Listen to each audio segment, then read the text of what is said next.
கர்த்தருடைய பரிசுத்த நாமத்திற்கு மகிமை உண்டாவதாக. இந்த வருஷத்தின் தொடக்கத்திலும் கர்த்தர் உங்கள் ஒவ்வொருவரையும் ஆசீர்வதித்து தம்முடைய சமாதானத்தின் கிருபையும் பலத்தை தந்து நடத்துவாராக. நம்முடைய தியானத்திற்காக ஆதியாகமம் 30ஆம் அதிகாரம் அதனுடைய 30ஆம் வசனத்தை வாசிக்க கேட்போம். ஆதியாகமம் 30ஆம் அதிகாரம் 30வது வசனம்.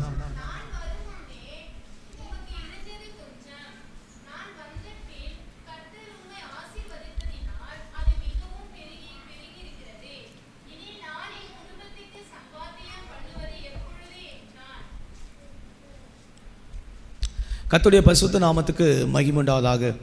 ஆதியாகமம் 30ஆம் அதிகாரத்தினுடைய 30ஆம் வசனத்திலே யாக்கோபு என்னும் மனிதன் தன் மாமனாகிய லாபானிடத்தில் சொன்னதான சில சத்தியங்களை நாம் இங்கே வாசிக்க கேட்கிறோம்.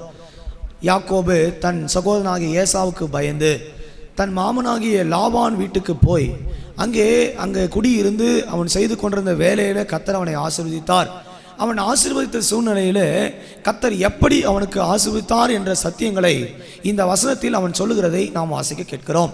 நான் வரும் முன் உமக்கு இருந்தது கொஞ்சம், நான் வந்த பின் கர்த்தர் உம்மை ஆசீர்வதித்ததினால் அது மிகவும் பெருகி இருக்கிறது என்று அவன் சொல்லுகிறான். இந்த வருஷத்தின் துவக்கத்திலே கர்த்தர் நம்மோடு கூட பேசுகிறவராக, நம்மை உணர்த்துகிறவராக இந்த சத்தியத்தில் நடத்துவாராக. கர்த்தருடைய பரிசுத்த நாமத்துக்கு மகிமை உண்டாவதாக. கடந்த ஆண்டுகளில் உமக்கு இருந்தது கொஞ்சம், நீங்கள் வைத்திருந்த ஆசீர்வாதங்கள் கொஞ்சம், நீங்கள் வைத்திருந்ததான பலன் கொஞ்சம். ஆனால் கர்த்தர் இந்த வருஷத்தில் உங்களை கொண்டு வந்து நிறுத்தின பின்பு இந்த வருஷத்தில் நீங்கள் வந்து விட்டீர்கள். வந்த பின் கர்த்தர் உங்களுக்கு கொடுக்கிற ஆசீர்வாதம் அது பெரியது என்று அங்கே சொல்லப்பட்டிருக்கிறது. நான் வரும் முன் உமக்கு இருந்தது கொஞ்சம். இந்த 12 மாதங்கள் கடந்த வருஷத்தில் நீங்கள் சந்தித்தது கொஞ்சம் ஆசீர்வாதங்களுக்குள்ளே கடந்து வந்திருக்கலாம். கொஞ்சமான பலத்தோடு, கொஞ்சமான கிருபையோடு, கொஞ்சமான பலத்தின் ஆசீர்வாதத்தோடு நீங்கள் வாழ்ந்திருக்கலாம். ஆனால் இந்த புதிய ஆண்டு கர்த்தர் சொல்கிறாரு, நீ புது வருஷத்துக்கு வந்தாச்சு, இது வந்த பின்பு கர்த்தர் உங்களை ஆசீர்வதித்து உங்களை பெருக செய்கிறார். இந்த வருஷத்தில் கர்த்தர் நமக்கு சொல்லுகிற ஒரு வாக்குத்தத்தம், கொஞ்சத்தை அவர் நிறைவாக்குறவர். நமக்கு இருக்கிற கொஞ்சத்தை அவர் நிறைவாக மாற்ற விரும்புகிறார். உனக்கு கொஞ்சம் பலன் இருக்கலாம், கொஞ்சம் ஆசீர்வாதம் இருக்கலாம், கொஞ்சம் கிருபை இருக்கலாம், கொஞ்சம் வாழ்க்கையில் ஒரே கொஞ்சத்தில் தான் ஜபம் இருக்கலாம். ஆனால் இந்த வருஷத்தில் எல்லாவற்றையும் அவர் நிறைவாக மாற்ற விரும்புகிறார். அவருடைய நிறைவான ஆசீர்வாதம் இந்த சபைக்கும் நமக்கும் அவர் வைத்திருக்கிறார் என்பதை இந்த வசனத்தின் மூலமாக நாம் பார்க்க முடியும். இந்த யாக்கோபு தன் சகோதரனாகிய ஏசாவுக்கு பயந்து தன் தாயினுடைய வார்த்தை கீழ்ப்படிந்து லாபான் வீட்டுக்கு வருகிறான். அங்கே வரும்போது 7 வருடம் சாராளுக்காக வேலை செய்தான். அவன் வேலை செய்தது 7 வருஷம் சாராளுக்காக வேலை செய்தான். ஆனால் அவனுக்கு கொடுக்கப்பட்டது லேயால் கொடுக்கப்பட்டாள். இதை நீங்கள் ராகேலுக்காக வேலை செய்தான், ஆனால் அவனுக்கு கொடுக்கப்பட்டது லேயால் கொடுக்கப்பட்டாள். இதை நீங்கள் 29ஆம் அதிகாரத்தில் வாசிக்க முடியும். 7 வருஷம் ஆடுகளை மேய்த்து கொண்டே வந்தான். 7 வருஷம் மேய்த்து கொண்டு வந்தான். ஆனால் லாபானை ஏமாற்றி லேயால் கொடுத்து விட்டான். இப்போ கேட்குறான், நீ லேயால் கொடுத்தாச்சு, எனக்கு எப்போ ராகேலு தரப்போகிறேன்? அதுக்கு அவன் சொல்கிறான், நீ எத்தனை வருஷம் இன்னும் சேவிக்கணும் தெரியுமா? 7 வருஷம் பின்னும் என்னை நீ சேவித்தால் நான் உனக்கு யாரை கொடுப்பேன்? ராகேலையும் உனக்கு கொடுப்பேன் என்று நீங்கள் 29ஆம் அதிகாரத்தில் இருக்கிற வசனத்தின் மூலமாக அதை வாசிக்க முடியும். இப்படி ராகேலுக்காக 7 வருஷமும் லேயாளுக்காக 7 வருஷமும் 14 வருஷம் ஒரு மனிதன் 2 பெண்களுக்காக திருமணத்துக்காக வேலை செய்து கொண்டு வந்ததை நீங்கள் அங்கே வாசிக்கிறீங்க. அவனுடைய வாஞ்சைக்காக, விருப்பங்களுக்காக வேலை செய்து கொண்டு வந்தான். இந்த வாஞ்சை விருப்பத்துக்காக அவன் வேலை செய்த நாட்களில் கர்த்தர் அவன் உண்மையை பார்த்து அவனை ஆசீர்வதித்து லாபான் குடும்பத்தை ஆசீர்வாதமாக மாற்றிவிட்டார். யாக்கோபு வரும்போது வெறுங்கையா வந்தான், ஒரு பைசா கிடையாது, எதுவுமே கிடையாமல் தான் வந்தான்.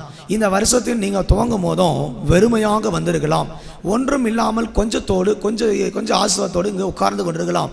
ஆனால் கர்த்தர் நீங்கள் வந்த பின்பு அவர் வாக்குரைக்கிற வார்த்தை இருக்கிறது, முன்பு உனக்கு இருந்தது கொஞ்சம், இங்கே வந்த பின் இந்த 2025க்குள் நீ புதிய ஆண்டுக்குள் வந்த பின்பு அவர் உனக்கு கொடுக்கிற ஆசீர்வாதம் மிகவும் பலுகி பெருகிறதான ஒரு ஆசீர்வாதம்.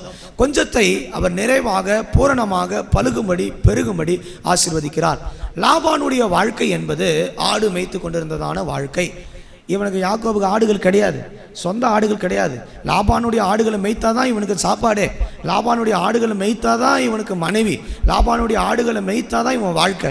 நீங்கள் 12 மாதங்கள் மற்றவர்களுக்கு வேலை செய்து மற்றவர்களுக்கு கொடுத்து நீங்கள் கஷ்டப்பட்டு வேர்வை சிந்தி மற்றவர்களுக்கு கொடுத்த காலங்கள் போதும். இந்த வருஷத்தின் துவக்கத்தில் நீங்கள் சம்பாதிக்கிற ஆசீர்வாதத்தில் கர்த்தர் உங்களை பலப்படுத்தி உங்களை பெருக செய்து உங்கள் பிள்ளைகளை வர்த்திக்க பண்ண வேண்டும் என்று கர்த்தர் விரும்புகிறார். நீங்கள் நிறைய பேர் சம்பாதிக்கிறீங்க, ஆனால் உங்களால் அந்த பணத்தை அனுமதிக்க முடியலை. நீங்கள் நிறைய பேர் ஆசீர்வாதத்தை கடந்த வருஷங்களில் சேர்த்து வச்சிங்க, ஆனால் உன்னால் சம்பாதித்த ஆசீர்வாதங்களை செலவழிக்க முடியாமல் கடன்காரர்களுக்கும் மற்றவர்களும் கொடுக்கும்படி உங்கள் ஆசீர்வாதத்தெல்லாம் லாபானை போல பிசாசானவன் வைத்து எடுத்துக்கொண்டான். ஆனால் இந்த புதிய ஆண்டிலே கர்த்தர் நமக்கு வாக்கு பண்ணுகிறார், நீ வரும்போது கொஞ்சத்தோடு வந்தாய். இந்த வருஷத்தின் துவக்கத்திலே கர்த்தர் நமக்கு சொல்கிறார், அவர் நம்மை ஆசீர்வதித்து நம்மை பெருகச் செய்கிறவர், கொஞ்சத்தை அவர் நிறைவாக்கும் தேவனாக இருக்கிறார். அப்போ லாபானுடைய ஆடுகளை மேய்க்கும் போது லாபான் ஆஸ்வதிக்கப்பட்டான். இன்றைக்கி நீங்கள் ஆசீர்வாதமாக இருந்து கடன்காரனுக்கு கொடுக்குறீங்க, மற்றவர்களுக்கு கொடுக்குறீங்க, நீங்கள் கொடுக்கறதுனால மற்றவங்க ஆசீர்வாதமாக இருக்கிறாங்க. ஆனால் உங்களுடைய வாழ்க்கை இன்னும் ஒரு உயரத்தில் ஒரு ஆசீர்வாதத்தை பெறாமலே இருக்கிறது. இதை யாக்கோபு எப்போது புரிந்து கொண்டான்னா, யாக்கோபு லாபான் வீட்டில் இருக்கும்போது லாபானுடைய ஆடுகள் பெருகினது, யாக்கோபுக்கு சொந்தமாக ஒரு ஆடுகள் கூட இல்லை. இந்த புதிய ஆண்டில் உனக்கு சொந்தமாக சுதந்திரமாக வீடோ ஆஸ்தியோ பணமோ ஆசீர்வாதங்களோ இல்லாமல் வெறுமையாக உட்கார்ந்து கொண்டு இருக்கலாம். ஆனால் கர்த்தர் சொல்கிறார், வெறுமையான உன்னை நீ வரும் முன் இருந்ததான பழைய ஆண்டில் இருந்தது கொஞ்சமாக இருந்தது, இந்த புதிய ஆண்டிலே தேவன் உங்களுக்கு தரும் ஆசீர்வாதம் என்பது அது மிகவும் பெருகி இருக்கும், கர்த்தர் உம்மை ஆசீர்வதிக்கிறார் என்று சொல்லப்பட்டிருக்கிறது. நீங்கள் எங்கே போனாலும் ஒரு ஆசீர்வாதம் இருக்கும். யாக்கோபு லாபான் வீட்டில் இருந்தால் லாபானுடைய வீடு ஆசீர்வதிக்கப்பட்டது. இந்த வருஷத்தில் நீங்கள் எங்கே புறப்பட்டு போனாலும் கர்த்தர் உங்களை பழுகி உங்களை பெருகி உங்களை ஆசீர்வதிக்கிற தேவனாக இருப்பார். நீங்கள் இதை விளங்கி கொள்ளணும். நீங்கள் நம்மால் தான் பல பேர் ஆசீர்வாதமாக இருக்கிறாங்க, நம்ம சொல்லிக்கிட்டு இருக்கிறோம், என்னால் தான் அந்த அம்மா மேலே வந்துச்சு, நான் சொல்லலைன்னா அவங்களுக்கு வழி தெரிஞ்சிருக்காது, நம்மளால தான் அவங்க வாழ்க்கை முன்னேறிட்டாங்க, இது எல்லாம் உலகத்தில் சொல்கிறதை பார்க்கிறோம். அதே போல் யாக்கோபு இருக்கிறதுக்கு முன்பாக லாபானுக்கு ஆடுகள் இருந்தது, ஆனால் அது பெருகலை, அது ஆசீர்வாதத்துக்குள்ளே வரலை. ஆனால் யாக்கோபு வந்த பின்பு ஆசீர்வாதம் வந்தது. இந்த புதிய ஆண்டில் உனக்குள்ள கர்த்தர் வருவாரே, ஆனால் நீ வரும்போது கொஞ்சமாய் வந்தாய், ஆனால் இந்த புதிய ஆண்டு நீ போகும்போது உனக்கு இந்த பிந்தின வாழ்க்கை ஒரு பெருத்த ஆசீர்வாதமாக இருக்கும் என்று கர்த்தர் நமக்கு வாக்குரைக்கிறார். ஹல்லேலூயா. அவன் வரும்போது எப்படி வந்தானா? கொஞ்சமாக இருந்தது. ஆனால் கர்த்தர் இப்போ எப்படி மாற்றிட்டாரு? அவனை ஆசீர்வதித்து மிகவும் எப்படி ஆயிடுச்சு? மிகவும் பெருகினது. இந்த ஆடு யாக்கோபு வரும்போது ஏசாக்கிட்ட பயந்து பிடிச்சி வந்த ஆடு இல்லை, லாபானுடைய சொந்த ஆடுகளை யாக்கோபு மேய்க்கிறான். இது மேய்ச்சலில் பார்த்த உடனே இது என்ன ஆச்சு? பெருகிட்டே இருக்குது. இந்த வருஷத்தில் நீங்கள் எடுக்கிற காரியங்களில் கர்த்தர் உங்களோடு கூட இருக்கும்போது காரியங்கள் பெருக ஆரம்பிக்கும். இன்றைக்கி நீங்கள் கொஞ்சமாக இருக்கலாம், கர்த்தர் உங்களை பெருக செய்வார். உங்களுக்குள்ள இந்த பிந்தின வாழ்க்கையில் இந்த புதிய ஆண்டில் ஒரு ஆசீர்வாதத்தின் எல்லைகளை கர்த்தர் நமக்கு கால் மிதிக்க செய்வாராக. யாக்கோபு எத்தன் ஏமாற்றுக்காரனாக இருந்தான், ஆனால் கர்த்தர் அவனை சந்தித்த போது, கர்த்தர் அவனை ஆசீர்வதித்த போது அவன் முந்தின வாழ்க்கை காட்டிலும் அவன் போகும் இடமெல்லாம் கர்த்தர் அவனை ஆசீர்வதித்து கொண்டே வந்தார். அங்கே பயத்தோடு வரான், ஆனால் கர்த்தர் அவனை ஆசீர்வதிக்கிறார். இந்த வருஷத்தில் நீங்கள் எத்தனையோ பேருக்கு ஆசீர்வாதமாக இருந்திருக்கலாம், ஆனால் இனி நீங்கள் ஆசீர்வாதமாக இருக்கணும். போன ஆண்டுகளில் நீங்கள் சொல்லிக்கலாம், என்னால் அவங்க ஆசீர்வதிக்கப்பட்டு உயர்த்தப்பட்டாங்க, ஆனால் என் வாழ்க்கை முன்னேறலை, நான் இன்னும் முன்னேற்றத்தை பார்க்காமல் இருக்கிறேன், என் வாழ்க்கையில் ஒரு ஜெயஜீவியம் இல்லை, ஒரு ஆசீர்வாதம் இல்லாமல் ஒரு குறைவுபட்டிருக்கிறேன். இதெல்லாம் நீங்கள் பழைய ஆண்டில் சொன்னது. ஆனால் புதிய ஆண்டு கர்த்தர் சொல்கிறார், நீ இருக்கிற இடங்கள் அவன் ஆசீர்வதிக்கப்பட்டது உண்மையானால் உன்னையும் தெய்வம் ஆசீர்வதிக்கிறதுக்கு வல்லமுள்ளவராக இருக்கிறார். நீங்கள் இதை விளங்கி கொண்டு அவங்க வாழ்க்கையில் ஆசீர்வாதத்துக்குள்ள நீங்கள் போய்கொண்டே இருக்கலாம். இந்த யாக்கோபு என்ன செய்தான்? அவன் யாக்கோபு லாபான் இடத்துல போய் 31ஆம் வசனத்தில் என்ன சொல்லப்பட்டிருக்கிறது?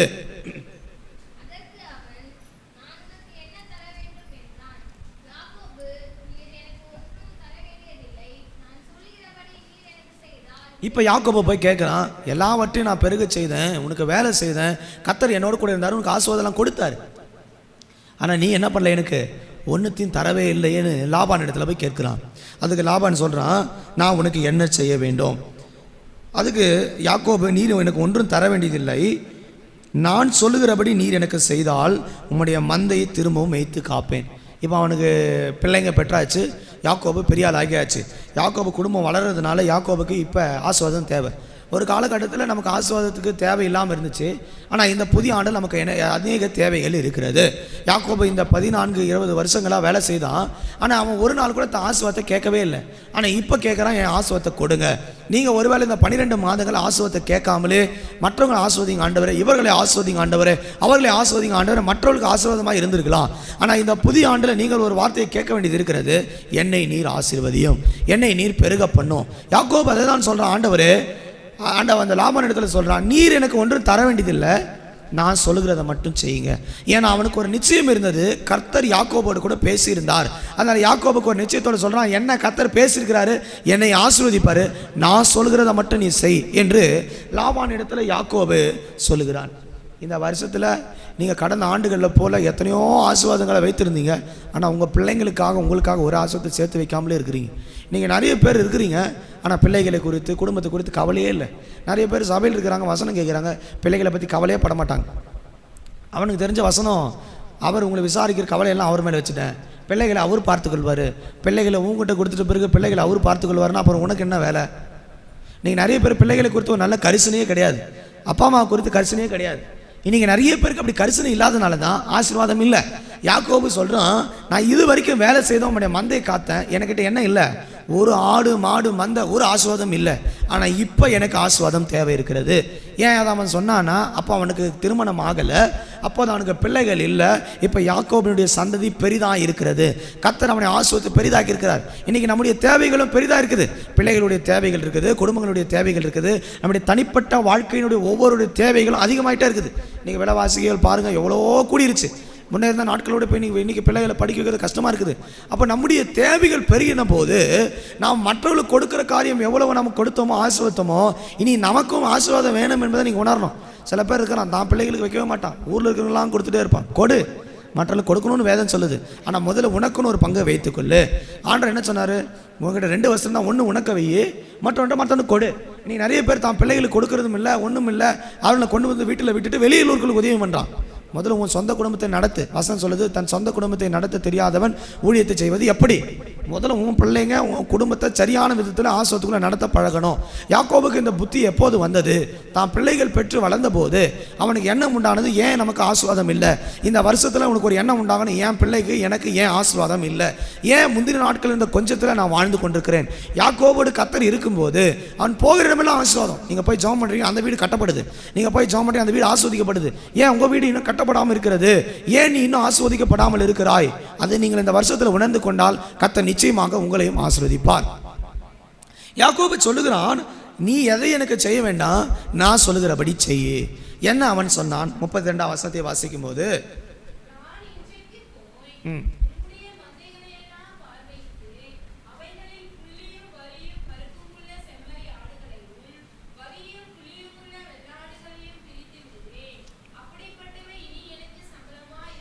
இப்போ சொல்கிறான், இத்தனை வருஷம் உனக்கு ஆடு மேய்த்தேன், ஆனால் இப்போ எனக்கு எது சம்பளமாக இருக்கணும்னா, அவள் சொல்லுகிறான், மந்தையிலே பார்வையிட்டு புள்ளியும் வரியும் கருப்பும் உள்ள செம்மறி ஆடுகளையும் வரியும் புள்ளியும் உள்ள வெள்ளாடுகளையும் பிரித்து விடுகிறேன்.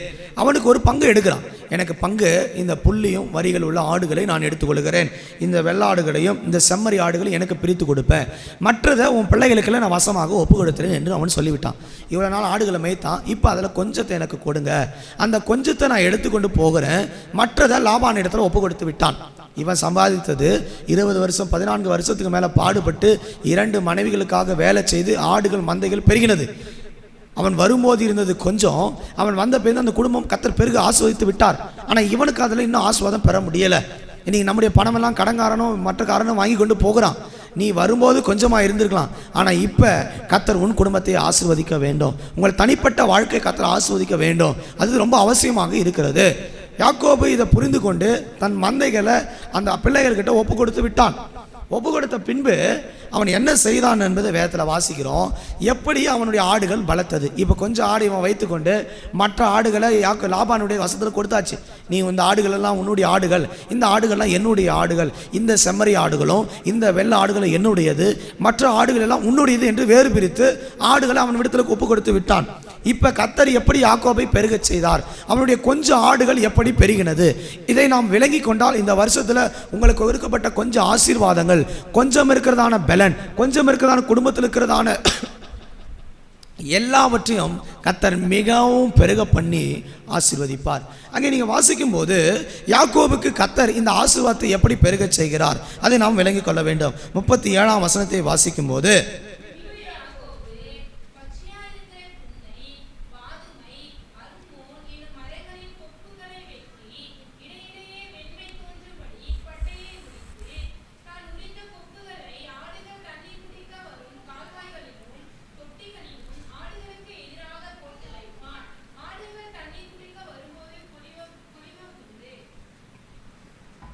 கர்த்தருடைய பரிசுத்த நாமத்துக்கு மகிமை உண்டாவதாக. இப்போ என்ன பண்ணிட்டான்னா, அவனுக்கு புத்தி வந்துருச்சு. இன்றைக்கி நமக்கு ஒரு புத்தி உண்டாகணும். இத்தனை நாள் என் ஆசீர்வாதத்தை லாபான் வாங்கிட்டான், இத்தனை நாள் என் ஆசீர்வாதத்தை சொந்த பந்தங்களுக்கு கொடுத்தாச்சு, இத்தனை ஆண்டுகள் என் ஆசீர்வாதங்களை கடன்காரனுக்கும் வட்டிக்காரனுக்கும் கொடுத்தாச்சு. இந்த வருஷத்தில் என் ஆசீர்வாதம் எனக்குரியதை நான் பெற்று தான் ஆகணும். என் பிள்ளைகளுக்கு என் குடும்பத்துக்கான ஆசீர்வாதத்தை நான் தேவ சமூகத்திலிருந்து பெற்றுக்கொள்ள வேண்டும் என்ற ஒரு நல்ல ஒரு சிந்தை நம்ம ஒவ்வொருவருக்கும் வர வேண்டும். நிறைய பேர் ஆசீர்வாதத்தை பெறாங்க, தேவையில்லாததுக்கெல்லாம் செலவு பண்ணிடுவாங்க. யாருக்குன்னே தெரியாது, அது பாட்டு தண்ணி பாரி போகிறோம். அப்போ யோசிப்பாங்க, என் பணம் சம்பாதிச்சேன் ஆனால் எங்கே போச்சுன்னே தெரியல. இன்றைக்கி நிறைய குடும்பங்கள் ஆசீர்வாதம் இருக்குது, ஆனால் எங்கே போனதுன்னு தெரியல. லாபானை போல நம்முடைய ஆசீர்வாதங்கள் யாரோ ஒருத்தர் அனுமதிக்கக்கூடாது. கர்த்தர் தரும் ஆசீர்வாதம் நம்முடைய வீட்டில் தங்கி இருக்கணும், நம்முடைய குடும்பத்தில் தங்கி இருக்கணும், கையிட்ட செய்கிற வேலைகளில் தங்கி இருக்க வேண்டும். எங்கள் யாக்கோபு ஆடுகளை இரண்டாக பிரித்து அந்த ஆடுகளில் ஒரு கூட்டத்தை புள்ளியும் வரியும் உள்ளதான வெள்ளாடுகளை செம்மறி ஆடுகளை தனக்கு வைத்து கொண்டான். ஒரு கூட்ட ஆடுகளை லாபானுடைய பிள்ளைகளாகிய மகன்களுக்குள்ள ஒப்பு கொடுத்து அது 3 மைல் தூரத்தில் கொண்டு போகப்பட்டதாக, 3 நாள் பிரயாண தூரத்தில் அது இடைவேளையை விட்டு கொண்டு போனது என்று 36ஆம் வசனத்தில் வாசிக்கிறோம். 3 நாள் பிரயாண தூரம் வரைக்கும் தூரமாக இருக்கட்டும் அந்த ஆடுகளை கொண்டு போயிட்டான். இல்லாவிட்டால் அவங்க பிள்ளைங்க வந்து என்ன சொல்லியிருப்பாங்கன்னா, அந்த ஆடுகளை யாக்கோபு திருடி கொண்டு வந்துட்டான்னு சொல்லுவாங்க. அதனால் நீ உன் ஆடை வச்சுக்க, நான் ஏன் ஆடை வச்சுக்கிறேன். இப்போ கர்த்தர் இந்த வருஷத்தில் உங்களுக்கு இருக்கிற கொஞ்சம் ஆசீர்வாதத்தை எப்படி பெருக செய்வது, நான் எப்படி அந்த கொஞ்சத்தில் பெருகி வாழ்வது, நான் எப்படி என்னுடைய கொஞ்சமான ஆசீர்வாதத்தில் வாழ்க்கை விருத்தி அடைந்து என் குடும்பத்துக்கும் என் பிள்ளைகளுக்கும் சம்பாதிப்பது எப்படி. யாக்கோபு தான் கேட்டான், இனி என் பிள்ளைகளுக்கு சம்பாதிப்பது எப்படி. அந்த வசனம் சொல்லுது, இனி நான் என் குடும்பத்துக்கு சம்பாதியம் பண்ணுவது எப்போது. எனக்காக யோசிச்சிருக்கிறீங்களா? என் பிள்ளைங்களுக்கு எப்போ நான் இந்த ஆசீர்வாதத்தை கொடுப்பது. நம்ம ஆட்கள் நம்ம பிள்ளைகளை பற்றி குடும்பத்தை பற்றி கவலையே கிடையாது. கேட்டால் ஒரு பாயிண்ட் அடிப்பான், நான் கர்த்தருடைய சமூகத்தில் என் பிள்ளைகளுக்கு குடும்பத்தை ஒப்பு கொடுத்துட்டேன். ஆண்டவர் பிள்ளைகளை அவர்களை ஒப்பு கொடுத்து உண்மைதான், ஆனால் உங்களுக்குன்னு ஒரு தனி பொறுப்பு இருக்குது. உங்களுக்கு என்ன பொறுப்பு இருக்கிறது? உங்கள் குடும்பத்தை பலமாய் கட்டி எழுப்பி ஆசீர்வாதங்கள் நடத்துவது என்பது ஒவ்வொரு குடும்பத்தில் இருக்கிற தகப்பன்மாருக்கும் தாய்மாருக்கும் கடமையாக இருக்கிறது. ஆகவே ஆசீர்வாதம் பிள்ளைகளுடைய மந்தை பெருகுவதற்கு, வீடை ஆசீர்வதிப்பதற்கு, குடும்பத்தை கர்த்தர் எப்படி ஆசீர்வதிக்கின்ற இந்த வசனத்தின் மூலமாக நாம் விளங்கிக் கொள்ள வேண்டும். அவன் 3 காரியங்களை கையில் எடுக்கிறான். ஒன்று வாதுமை, மற்றொன்று பச்சையான புன்னை மரம், மூன்றாவது அர்மோன் என்னும் மரங்களின் கொப்புகளை வெட்டினான். கொப்புகள் என்பது கிளைகளை காண்பிக்கிறது. அவன் என்ன பண்ணினா, மரத்தை இந்த 3 மரத்தை தெரிந்தெடுத்து அதை வெட்டி அதில் இருக்கிறதான இடையிடையே வெண்மையாய் தோன்றும்படி அதன் பட்டையை உரித்தான். இந்த ஒவ்வொரு மரத்துக்கும் ஒவ்வொரு ஆவிக்குரிய தன்மைகள் இருக்கிறது. முதலாவது பச்சையாக இருக்கிற புன்னை மரத்தை நாம் தியானம் பண்ணும்போது அது எதை நமக்கு காண்பிக்கிறது? நீங்கள் அதை வேதத்தில் வாசிக்கும் போது யாத்ராகமத்தின் புஸ்தகம் 25ஆம் அதிகாரம் 33, 34 வசனங்களை வாசிக்கும் போது, ஏசியா 60ஆம் அதிகாரம் 13ஆம் வசனத்தை வாசியுங்கள். ஏசியா 60, 13.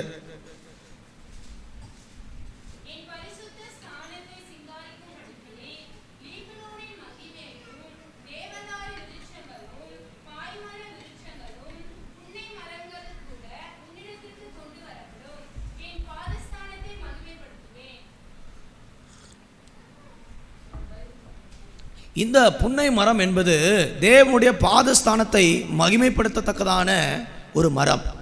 முதலாவது ஒரு கர்த்தருடைய சபை பச்சையான ஒரு புன்னை மரமாக இருக்கணும். மரம் காய்ந்து போயிருக்கக்கூடாது, அது ஒரு பச்சை தன்மையோடு இருக்கணும். இன்றைக்கி மரம் வந்து பச்சையாக இருக்கிறதுக்கு காரணம் என்ன? அதுக்கு நல்ல ஒரு நீரோட்டத்தில் இருக்கிற செடி. கர்த்தருடைய பிள்ளைகள் ஒரு நீரோட்டம் உள்ள மரமாக இருக்க வேண்டும். பச்சை என்பது ஒரு நல்ல செழிப்பை காண்பிக்கிறது, அதுக்கு ஜீவன் உள்ளதான ஒரு மரம். இது எதை காண்பிக்கிறது? பாதஸ்தலத்தில் இருக்கிறதான மகிமை, பாதஸ்தானத்தை மகிமைப்படுத்தும். இந்த புன்னை மரம் தேவனுடைய பாதஸ்தானத்தை மகிமைப்படுத்துகிறதாக இருக்கிறது. இதை நாம் எப்படி விளங்கிக் கொள்ளலாம்? தேவனுடைய ஸ்தலத்தை மகிமைப்படுத்துகிறதான ஒரு மரம் இந்த மரம் என்று விளங்கிக் கொள்ள முடியும். கர்த்தருடைய சபையில் இருக்கிற கர்த்தருடைய பிள்ளைகள் ஆசீர்வாதத்தை பெறுவதற்கு தேவனுடைய பாதத்தை பிடித்து கொண்டு அவரை மகிமைப்படுத்த வேண்டும். இந்த வருடம் முழுவதும் நீங்கள் தேவனுடைய பாதத்தை மகிமைப்படுத்தும் போது உங்களை கர்த்தர் ஆசீர்வதித்து உங்களை பெரிதாக்கி உங்கள் எல்லைகளுக்குள்ளே பெரிய காரியங்களை செய்ய வல்லமுள்ள தேவனாக இருக்கிறார். இந்த வருஷத்தில் நீங்கள் எதை பிடிக்கிறீங்களோ இல்லையோ ஆசீர்வாதத்தை பெறுவதற்கு நீ இந்த பச்சை புன்னை மரத்தை போல ஜீவனுள்ள தேவனுடைய வல்லமையாக இருக்கிற அவருடைய பாதத்தை பிடிக்கணும். இன்னைக்கு நிறைய பேருடைய ஜப ஜீவியங்கள் அணைந்து போயிருக்கிறது. பச்சையாக இருக்க வேண்டிய மகிமைப்படுத்த வேண்டிய கர்த்தருடைய பிள்ளைகள் பட்டுப்போன மரமாக காய்ந்த மரமாக இருக்கிறோம். தேவ சமூகத்தில் வந்த பிறகு பச்சையான புன்னை மரங்களாக நாம் இருக்க வேண்டும். இந்த 3 மரங்களுக்கும் தனித்தனி தன்மைகள் இருக்கிறது. இந்த 3 மரமும் ஆண் பெண் தனித்தனியான பூக்களை பிறப்பிக்கும். ஒரே மரத்தில் ஆண் தனியான பூ இருக்கும், பெண் தனியான பூ இருக்கும். அது கனி கொடுக்கணும், 2 இணைஞ்சாதான் கனி கொடுக்க முடியும். ஒரு கர்த்தருடைய மணவாட்டியும் மணவாளனும் இணைவதற்கு அது எப்பொழுதும் மகிமையை தேட வேண்டியதாக இருக்கிறது. ஒரே மரம் தான், ஒரே செடிக்குள்ளே தான் இருக்கிறோம். நமக்கு ஒரு மணவாளனாகிய கர்த்தர் இருக்கிறார், நாம் எல்லாரும் மணவாட்டியாக இருக்கிறோம். அதுக்கு மோனோசியஸ் என்று சொல்லப்பட்டிருக்கிறது. அப்படி என்றால் ஒரே மரம், அது கனி தர வேண்டுமானால், அது விதைக்க வேண்டுமானால் அந்த பூ இரண்டும் இணைய வேண்டும். சபை எப்போது தேவனோடு இணைகிறதோ அது ஆசீர்வாதத்தை பெற்றுக்கொள்ள முடியும். இந்த வருஷத்தில் நீங்கள் தனிமையாக இருந்தால் தேவனத்தை நன்மையை பெற முடியாது. தேவனோடு பாதஸ்தலத்தின் மகிமையில இணைய வேண்டும். இன்னைக்கு நிறைய பேர் கர்த்தருடைய பாதத்தை தேடுகிறது இல்லை. அதனால குடும்பங்களில் ஆசீர்வாதத்தை குறைந்து போயிருக்கிறார்கள். தேவனுடைய சிங்காசனத்தின் மகிமையுள்ள பாதத்தை நீங்க பிடிக்கணும். வசனம் சொல்லுது, வானம் அவருக்கு சிங்காசனம், பூமி அவருக்கு பாதப்படி என்று சொல்லப்பட்டிருக்கிறது. ஏசியா 60 நீங்கள் 13 வாசிக்கும் போது பாதஸ்தானத்தை அது மகிமைப்படுத்துகிறது. இது ஒரு நல்ல ஜப ஜீவியத்தை காண்பிக்கிறது.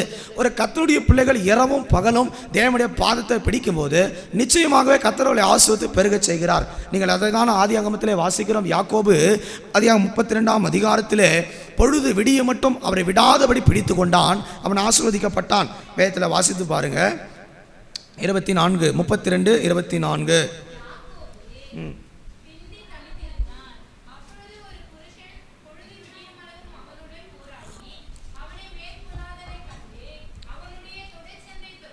இருபத்தி 26 கூட வாசிங்க.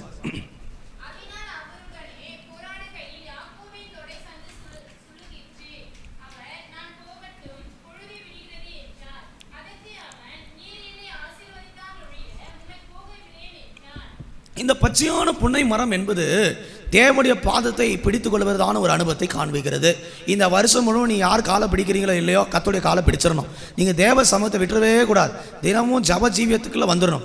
இது பச்சையான புன்னை மரம், இது காய்ந்து போனதான மரம் அல்ல, இது பச்சையான ஒரு மரம். தேவ சமூகத்தில் இருக்கிற கர்த்தருடைய பிள்ளைகள் பச்சையான ஒலிவ மரமாக இருக்கிறார்கள் என்று சங்கீதத்தில் படிக்கிறோம். மரங்களில் இந்த மரம் ஒரு விசேஷமானது, பச்சையான மரம். ஒரு கர்த்தருடைய சமூகத்தில் எப்பொழுதும் ஒரு ஜீவன் இருக்கணும். ஜபத்தில் ஜீவன் இல்லாமல் இருக்கக்கூடாது. ஜீவனில் ஜபம் எப்படி இருக்கும்? நல்ல ஒரு விசுவாசத்தோடு இருக்கும். இன்னைக்கு நம்முடைய ஜபங்கள் விசுவாசத்தோடு இருக்குதா? நம்மளே பாதி பேர் சோர்ந்து அந்த காய்ந்து போன மரம் போல் ஒன்றும் இல்லாமல். இப்போ மரத்தில் பாருங்கள், இந்த மரம் பச்சையாக இருக்கிறதுனால ரொம்ப அழகாக இருக்குது. பட்டு போன மரத்தை எதுக்கும் பயன்படுத்த முடியாது. பச்சையான ஒரு புன்னை மரம் என்பது தேவனுடைய சமூகத்தில் உயிரோட்டம் உள்ள விசுவாசத்தோடு அவருடைய பாதத்தை பிடித்து ஜபிக்கிறதான ஒரு ஜப ஜீவியத்தை காண்பிக்கிறது. தேவ சமூகத்தில் வந்துட்ட பிறகு நீ ஒரு புன்னை மரமாக ஜப ஜீவியத்துக்கு வரும்போது உன் குடும்பங்களில் தேவன் பலுகி பெருகி ஆசீர்வாதத்தை கொண்டு வருகிறார். 2வது அனுபவம் அங்கே சொல்லப்பட்டிருக்கிறது, அது வாதுமை மரம். இதை நீங்கள் யாத்ராகமத்தின் புஸ்தகம் 25 அதிகாரத்தினுடைய 33 34 வசனத்தை வாசிக்கும் போது,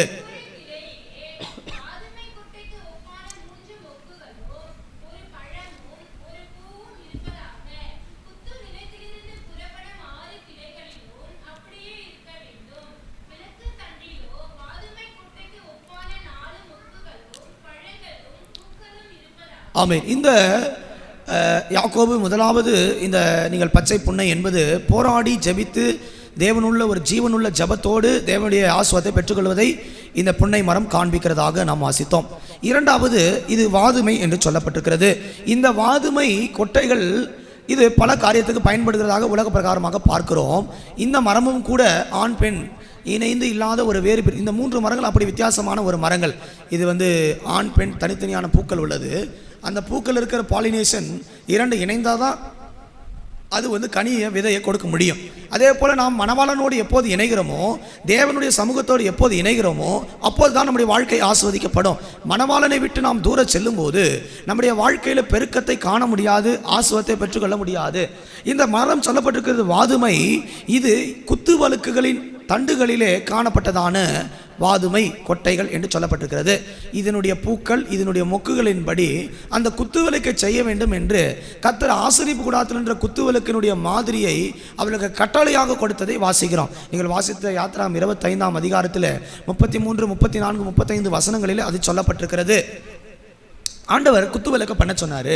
3 கிளைகள் பக்கத்தில் இருந்தது, நடுவிலே ஒரு தண்டு இருந்தது. இந்த 6 பக்கத்தில் இருக்கிற இந்த கிளைகளும் நடுத்தண்டுக்கு நேராக எரியும்படி அதை பண்ண வேண்டும். குத்துவிளக்கு எப்போது எரிந்து கொண்டு இருக்க வேண்டும் என்று கர்த்தர் அவருக்கு சொல்லியிருந்தார்.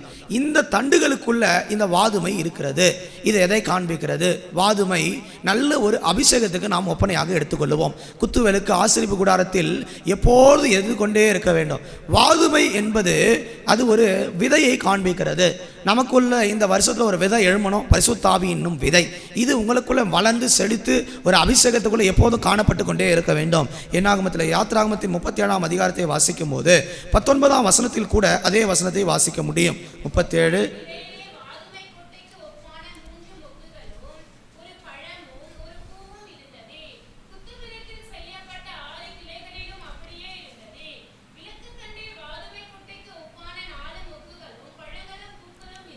இந்த விளக்கு தண்டுகளிலே இந்த வாதுமை இருந்தது.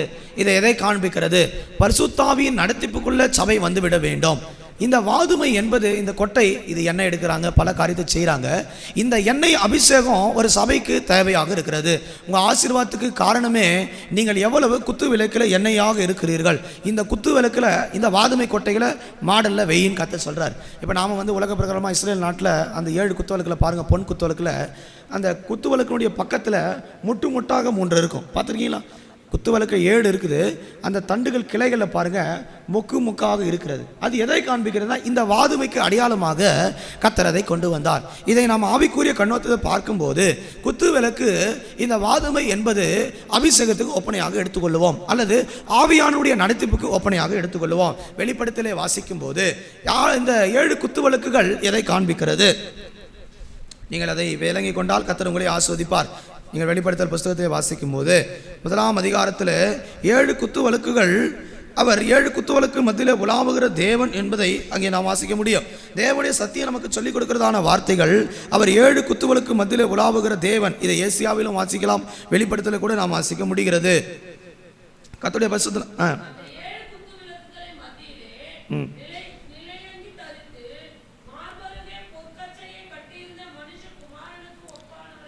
பதிமூன்றாம் வசனத்திலே வாசிக்கும் போது, நீங்கள் வெளிப்படுத்தல் 1ஆம் அதிகாரம் 13ஆம் வசனத்தை வாசிக்கும் போது அவைகள் அங்கே சொல்லப்பட்டிருக்கிறது. 7 குத்து வழக்கு மத்தியிலே அவர் உலாவுகிற தேவன். நம்முடைய தேவன் எப்படிப்பட்டவர்? 7 குத்து வழக்குல மத்தியில் உலாவுகிறவர். இந்த வருஷம் முழுவதும் உங்கள் வீட்டில் கர்த்தர் உலாவி உங்களை பெருகி ஆஸ்வதிப்பதற்கு நீ வாதுமை கொட்டையை போல உங்கள் சபையில் நீ ஒரு ஜப ஜீவியத்தில் பரிசுத்தாவிக்குள்ளே காணப்பட வேண்டும். பரிசுத்தாவி இல்லாமல் நிறைவு வராது. நிறைவு எப்போது வருகிறது? கர்த்தருடைய மகிமை இறங்கினால் ஒரு குடும்பம் நிறைவை சந்திக்கலாம், ஆஸ்வத்தை பெற்றுக்கொள்ளலாம். பரிசுத்தாவியின் பலம் நமக்குள்ள வேணும். இன்னைக்கு சபைக்குள்ள பரிசுத்தாவின் அனல் இல்லாததுனால தான் நாம் எந்த காரியத்திலும் பெருக்கம் இல்லை, அப்படியே குறைஞ்சி காணப்படுகிறோம். எப்பொழுதும் விளக்கு எரியுவதற்கு நீ விளக்குகள் இருக்கிறதான ஒரு வாதுமையாக இருக்க வேண்டும். இது பரிசுத்தாவியானவரை காண்பிக்கிறது. 3வது காரியம் எங்கே சொல்லப்பட்டிருக்கிறது? அது அர்மோன் என்று சொல்லப்பட்டிருக்கிறது. எசேக்கியேலின் புஸ்தகம் 31ஆம் அதிகாரம் 8ஆம் வசனத்தை வாசித்தால் அங்கே என்ன சொல்லப்பட்டிருக்கிறது? 31:8.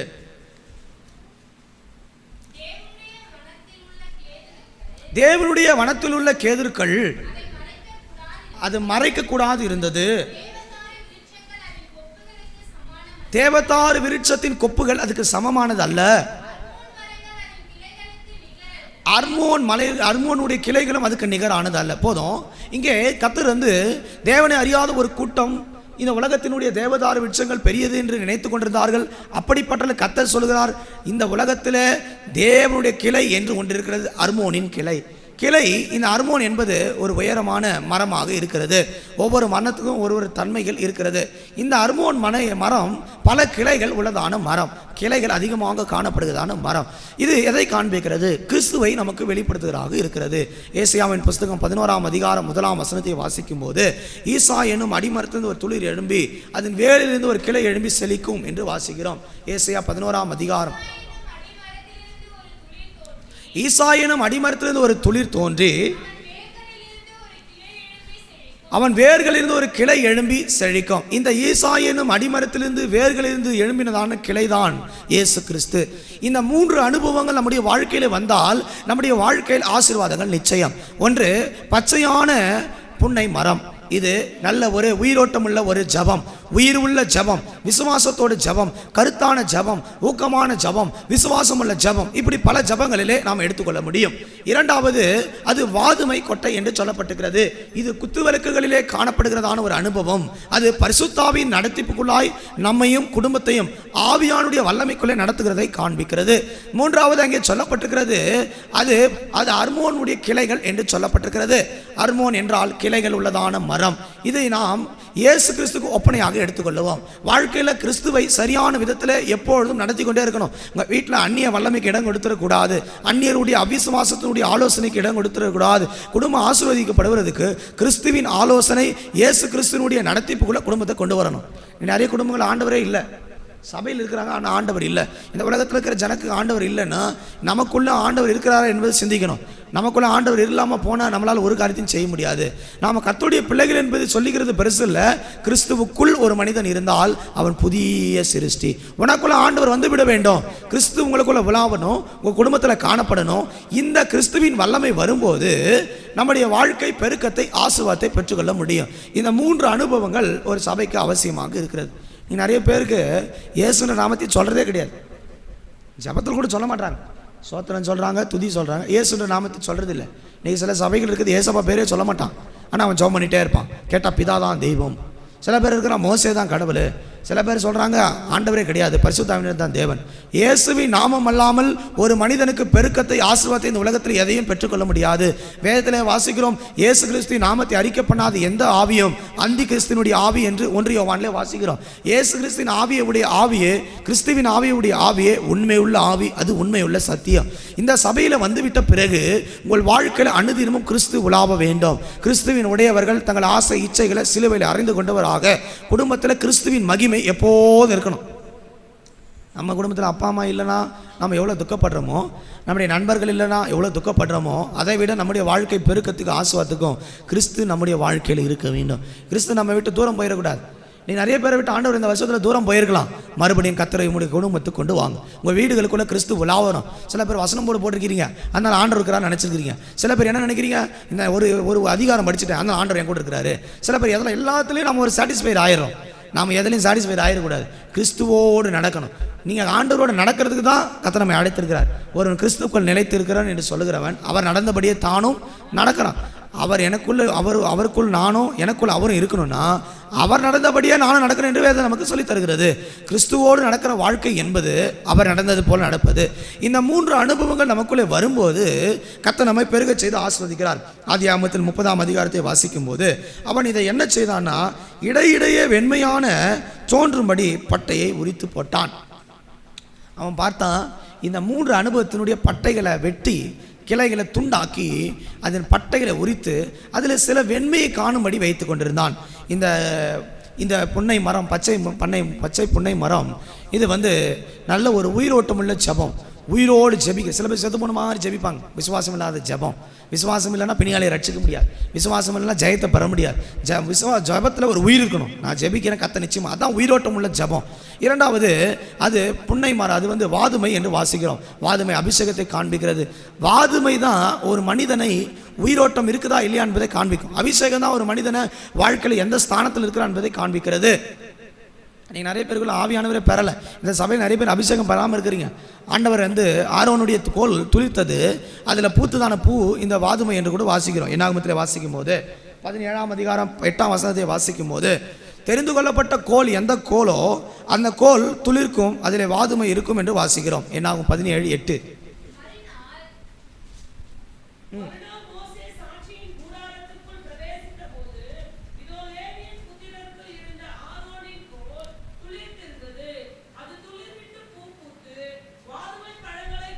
அது வாதுமை பழங்களை கொடுத்தது.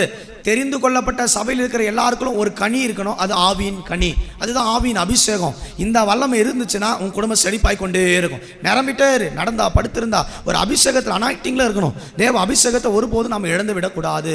வாதுமை ஆவியானுடைய நடத்திப்புக்கு ஒப்பனையாக இருக்கிறது. எல்லாரும் வந்தாங்க, யாருக்கு ஒரு பெருசு 12 கோத்திரத்துக்கு 12 கோலும் கொண்டு வந்து வெய்யி. அதில் யார் கோலை துளித்ததுன்னா லேவி கோத்திரத்தான் ஆகிய ஆரோனுடைய கோல் துளிர்த்தது. அந்த கோல் துளிர்த்து பூ பூத்தது. அந்த பூவில் ஒரு கனி இருந்தது, அது வாதுமை கனி என்று சொல்லப்படுகிறது. இதை அபிஷேகத்தின் கனியாக எடுத்துக்கொள்வோம். ஆவியின் கனிகள் ஆவியின் வல்லமையை பெறும்போது தான் ஒரு பெருக்கம், ஒரு ஆசீர்வாதம் குடும்பங்களுக்குள்ளே வரும். இன்னைக்கு நமக்கு அநேகருக்குள்ள ஆவியின் கனிகள் இல்லை, நிறைய அபிஷேகத்தில் இல்லை. இது தெரிந்து கொள்ளப்பட்டவர்களுக்கு கொடுக்கப்படுகிறதான வல்லமை. இந்த அபிஷேகம் என்பது எல்லாருக்கும் கிடைச்சிடாது. நீ சபையில் தெரிந்து கொள்ளப்பட்டவன் வேறு பிரிக்கப்பட்டவனாக இருந்தால் இந்த அபிஷேகம் உன்னை சந்திக்கும். என்னாகமத்திலே வாசிக்கும் போது நீங்கள் அதை விளங்கிக் கொள்ள முடியும். 17:5 வாசிக்கும் போது அவன் ஒரு தெரிந்து கொள்ளப்பட்டவன் என்று சொல்லப்பட்டிருக்கிறது. வாசிக்க வேண்டாம். ஆரோன் தெரிந்து கொள்ளப்பட்டவன் என்று சொல்லப்பட்டிருக்கிறது. சபையில் தெரிந்து கொள்ளப்பட்ட, அழைக்கப்பட்ட, தெரிந்து கொள்ளப்பட்டவர்கள் எத்தனை பேர்களோ அத்தனை பேரும் இந்த ஆசீர்வாதமான அபிஷேகத்தை பெற்றால் உங்கள் குடும்பம் மிகவும் பலுகி பெருகி ஒரு ஆசீர்வாதத்தை பெற்றுக்கொள்ள முடியும். அல்லேலூயா. அப்போ இந்த 3 அனுபவத்தின் கிளைகளை அவன் வெட்டான். 1 கிறிஸ்து, 2 அபிஷேகம், 3வது ஜப ஜீவியம். இதை 3 கொண்டு வந்து அந்த பட்டையை உரித்து அதில் வெண்மையாக்கி வைத்திருந்தான். இது எதை காண்பிக்கிறது? துண்டாக்கப்பட்ட கிளை, அந்த கிளையில் இருக்கிறதான பட்டையை உரித்து அதில் ஒரு சில இடங்களில் வெண்மையாக வைத்திருந்தான். இது நம்முடைய வாழ்க்கையில் அனுதினமும் செய்ய வேண்டியதான ஒரு அனுபவத்தை காண்பிக்கிறது. மரத்தினுடைய பட்டையை உரித்தான், அதில் சில இடங்களில் மட்டும்தான் அவன் இந்த காரியத்தை வைத்திருந்தான். நீங்கள் பாருங்கள், வெண்மை தோன்றும்படி பட்டையை உரைத்து இடையே அங்கே சொல்லப்பட்டிருக்கு. இடையேனா என்ன அர்த்தம்?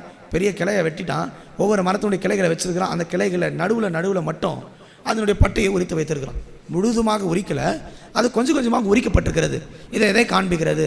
நமக்கு அனுதினம் தேவையானதை அன்னன்னைக்கு நம்ம நோக்கி பார்க்கணும். இன்றைக்கி நிறைய பேர் என்ன நினைக்கிறாங்க, ஒரே நாளில் வேதத்தை படிச்சிருவோம், ஒரே நாளில் ஆவியில் நிரம்பிடுவோம், ஒரே நாளில் பூரணத்தை பெற்றுவோம். அப்படி அல்ல. இந்த பட்டை உரித்தது என்பது அவர்கள் நோக்கி பார்க்கும்படியாக சின்ன இடைவேளை தான். ஆனால் அதை அந்த ஆடுகள் பார்க்கும்போது அது பெருக ஆரம்பிக்கிறது. வாழ்க்கையில் நம்ம அனுதினமும் கொஞ்சம் கொஞ்சமாக தேவனுக்குள்ளே பலப்படணும். தாவீது வர வர பலத்தான் என்று சொல்லப்பட்டிருக்கிறது. வேதத்தில் வசனம் சொல்லப்பட்டிருக்கு. நீ கொஞ்சம் கொஞ்சமாக பலப்படுவதற்கு தேவனை அனுதினமும் பார்க்கணும். நீ நிறைய பேர் ஆண்டவர் எப்படி பார்க்குறாங்கன்னா, ஒரே நாளை உயர்த்திடுவார், ஒரே நாளில் ஆசீர்வதிச்சிடுவார், ஒரே நாளில் விடுதலை உண்டாயிரும். அது உண்மைதான். அவர் நினைத்தால் அதை செய்ய முடியும் தான், அவருக்கு வல்லம் உண்டு. ஆனால் கர்த்தர் எப்படி செய்கிறார்னா, கொஞ்சத்திலே நம்மை பார்த்து கொண்டிருக்கிறார். அந்த கொஞ்சம் பட்டை உரித்து அந்த இடையடி அந்த தன்மையை அவர்கள் பார்க்கும்போது, அந்த ஆடுகள் பொழியும் போது அது குட்டிகள் பலத்ததாயும் அது பெருகினதாயும் வேதத்தில் வாசிக்கிறோம். இந்த வருஷத்தில் உனக்கு முன் இருந்தது 12 மாதங்கள் இருந்தது கொஞ்சம், ஆனால் பின் இருக்கிற இந்த வாழ்க்கை நீ மிகவும் பெருகி ஆசீர்வாதத்துக்குள்ளே வர வேண்டும் என்பதுதான் கர்த்தர் உன்மேல் வைத்திருக்கிறது நோக்கமாக இருக்கிறது. இந்த 3 அனுபவத்துக்குள்ளே நீங்கள் வந்துவிட்டு அனுதினமும் நீங்கள் அந்த வெண்மையை நோக்கி பார்க்கணும். இந்த வெண்மை என்பது நம்ம அநேக காரியங்கள் இருக்கிறது. அதில் ஒரு காரியம் பரிசுத்தத்தை வைத்துக் கொள்ளுவோம். இந்த 3 அனுபவங்களை யாருக்கு இப்போ கிரியை செய்யணும்? பரிசுத்தம் உள்ளவர்களுக்கு. பரிசுத்தம் இல்லாமல் தேவனை ஒருவனும் தரிசிக்க முடியாது. நீ கிறிஸ்துவோடு வாழ வேண்டுமானாலும், நீ அபிஷேகத்தோடு வாழ வேண்டுமானாலும், நீ உயிரோட்டம் உள்ள ஜபத்தோடு வாழ வேண்டுமானாலும் உனக்கு தேவையானது பரிசுத்தம். பரிசுத்தம் இல்லாமல் நீ என்னதான் ஆவில் நிரம்பினாலும், பரிசுத்தம் இல்லாமல் நீ கிறிஸ்துவ வீட்டில் இருக்கிறா நீ 100 முறை சொன்னாலும், பரிசுத்தம் இல்லாமல் நீ எத்தனை மணிக்கூறுகளில் ஜபம் பண்ணினாலும் வாழ்க்கையில் ஆசீர்வாதம் பெருக்கம் உண்டாகாது. நீங்கள் பார்க்க வேண்டிய ஒன்று இருக்கிறது. நான் அவருக்கேற்ற பரிசுத்தம் உள்ளவனாக இருக்கிறேனா? கிளை ஈசா என்னும் அடிமரத்திலிருந்து எழுமினதான ஒரு கிளை, அது கிறிஸ்து. வேதத்தில் மரத்தில் பல தன்மைகள் இருக்குது. ஒரு மரத்தை ஒரு காரியத்தை கர்த்தர் வைத்திருக்கிறார். இந்த மரத்தை வெண்மையாக்கப்பட்டதை பாரு. இந்த வெண்மையை பார்த்தா தான் ஆசீர்வாதம் உண்டாகும். இன்றைக்கி நீங்கள் எதை பார்த்துட்டு இருக்கிறீங்க? சில பேர் அசுத்தத்தையே பார்க்குறாங்க, பாவத்தையே பார்க்குறாங்க. அதனால் வாழ்க்கையில் என்ன உண்டாகலைன்னா ஆசீர்வாதம் உண்டாகலை. இந்த வருஷத்தை நீங்கள் உங்கள் கண்கள் பார்க்க வேண்டியது பரிசுத்தமானது. தேவனுடைய சமூகத்தில் இருக்கிற பரிசுத்தத்தை மாத்திரம் பார்க்கணும். வசனம் சொல்லக்கூடிய பரிசுத்த அலங்காரத்துடனே நீங்கள் கர்த்தரை தொழுது கொள்ளுங்கள். சபையில் இருக்கிறவங்க தேவனுடைய பரிசுத்தத்தை பார்த்து கொண்டே அவர் பரிசுத்தராக இருக்கிறது போல நாமும் பரிசுத்தராக இருக்க வேண்டும். பரலோகத்தில் இருக்கிற தூதர்கள் 24 மணி நேரமும் சேனைகளின் கர்த்தர் பரிசுத்தர் பரிசுத்தர் பரிசுத்தர் என்று அவர்கள் ஆர்ப்பரிக்கிறார்கள். நீங்கள் நல்ல ஆவில் நிரம்பி ஜெபிப்பதும், நீங்கள் நல்ல உயிரோட்டம் உள்ள ஜபத்தோடு வாழ்வதும், இயேசு கிறிஸ்துவ உங்கள் வாழ்க்கையில் வைத்துக் கொள்வதும், இது 3 அவசியமாக இருக்கிறது. இதை நாம் இழந்து போகாதபடி ஆசீர்வாதத்தில் பெருகுவதற்கு மிக அவசியமானது பரிசுத்தம். அந்த கிளையை குறித்து சொல்லப்பட்டிருக்கிறது. இடையே வெண்மை தோன்றும்படி அதை பட்டையை உரித்தான். நீங்கள் வெண்மையானதை உங்கள் கண்களுக்கு கொண்டு வரணும். இதுதான் முக்கியம். வாழ்க்கையில் எது அவசியம்னா பரிசுத்தம் மிக அவசியம். இந்த 4 தன்மைகள் நம்முடைய குடும்பத்தில் வரும்போது கர்த்தர் இந்த ஆடுகளை என்ன செய்தார்? 42, 43 வசனங்களை வாசிக்கும் போது ஆதியாகமம் 30, 42, 43.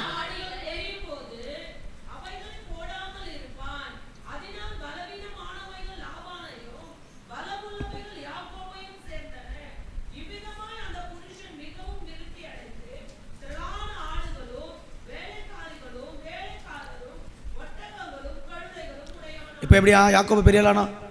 யோசிச்சு பாருங்க. அவன் வந்து சொன்னான், லாபானே நீ எதையும் எனக்கு தராத, நீங்கள் நம்மளால் பாதி பேர் எதை நினச்சிருக்கிறோம்னா அந்த அம்மா கொடுத்துட்டாங்கன்னு ஆசுவாதமாக வாழ்ந்துடலாம், இவங்ககிட்ட வர வேண்டியதெல்லாம் வந்துருச்சுன்னா ஆசுவாதமாக வந்துடும், நம்ம எல்லாம் பெரிய ஆள் ஆயிடலாம், அவங்க தர வேண்டிய பணம் இன்னும் பெண்டிங்கில் இருக்குது, அதெல்லாம் கொடுத்துட்டா நம்ம வந்து செட்டில்மெண்ட் ஆயிடலாம், பிஎஃப் பணம் வருமா, அந்த பணம் வருமா, சீட்டு பணம் வருமா, பணத்தை நீ பார்த்துட்டே இருக்கிற.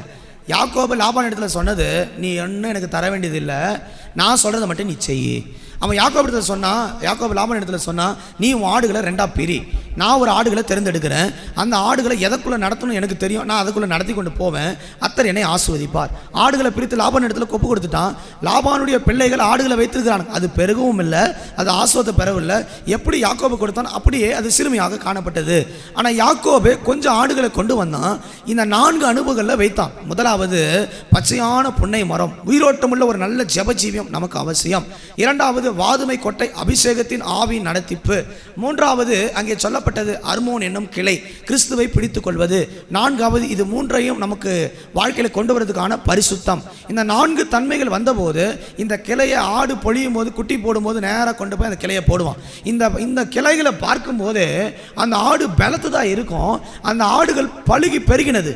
இந்த வருஷத்தில் இந்த 4 தன்மைகள் உங்கள் குடும்பத்தை விட்டு நீங்காமல் இருக்கும்போது நீங்கள் அவங்க தருவாங்க இவங்க தருவாங்கன்ற எதிர்பார்ப்பை மாற்றிவிட்டு நீங்கள் அநேகருக்கு கொடுக்கும்படியாக கர்த்தர் உங்களை மாற்றுவார். உபாகமம் 28 சொல்லப்பட்டிருக்கு, நீ கடன் வாங்க மாட்டாய், நீ கடன் கொடுப்பாய் என்று சொல்லப்பட்டிருக்கிறது.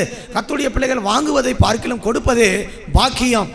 உன் கரத்தை கர்த்தர் பலப்படுத்தணும், உங்களை கர்த்தர் ஆஸ்வதிக்கணும். அப்போஸ்தலர் அப்படிதான் சொல்லப்பட்டிருக்கிறது, வாங்குறதை பார்க்கிலும் கொடுப்பதே பாக்கியம். உன் கரத்தை கர்த்தர் அப்படியே ஆசீர்வதிக்க வேண்டும்.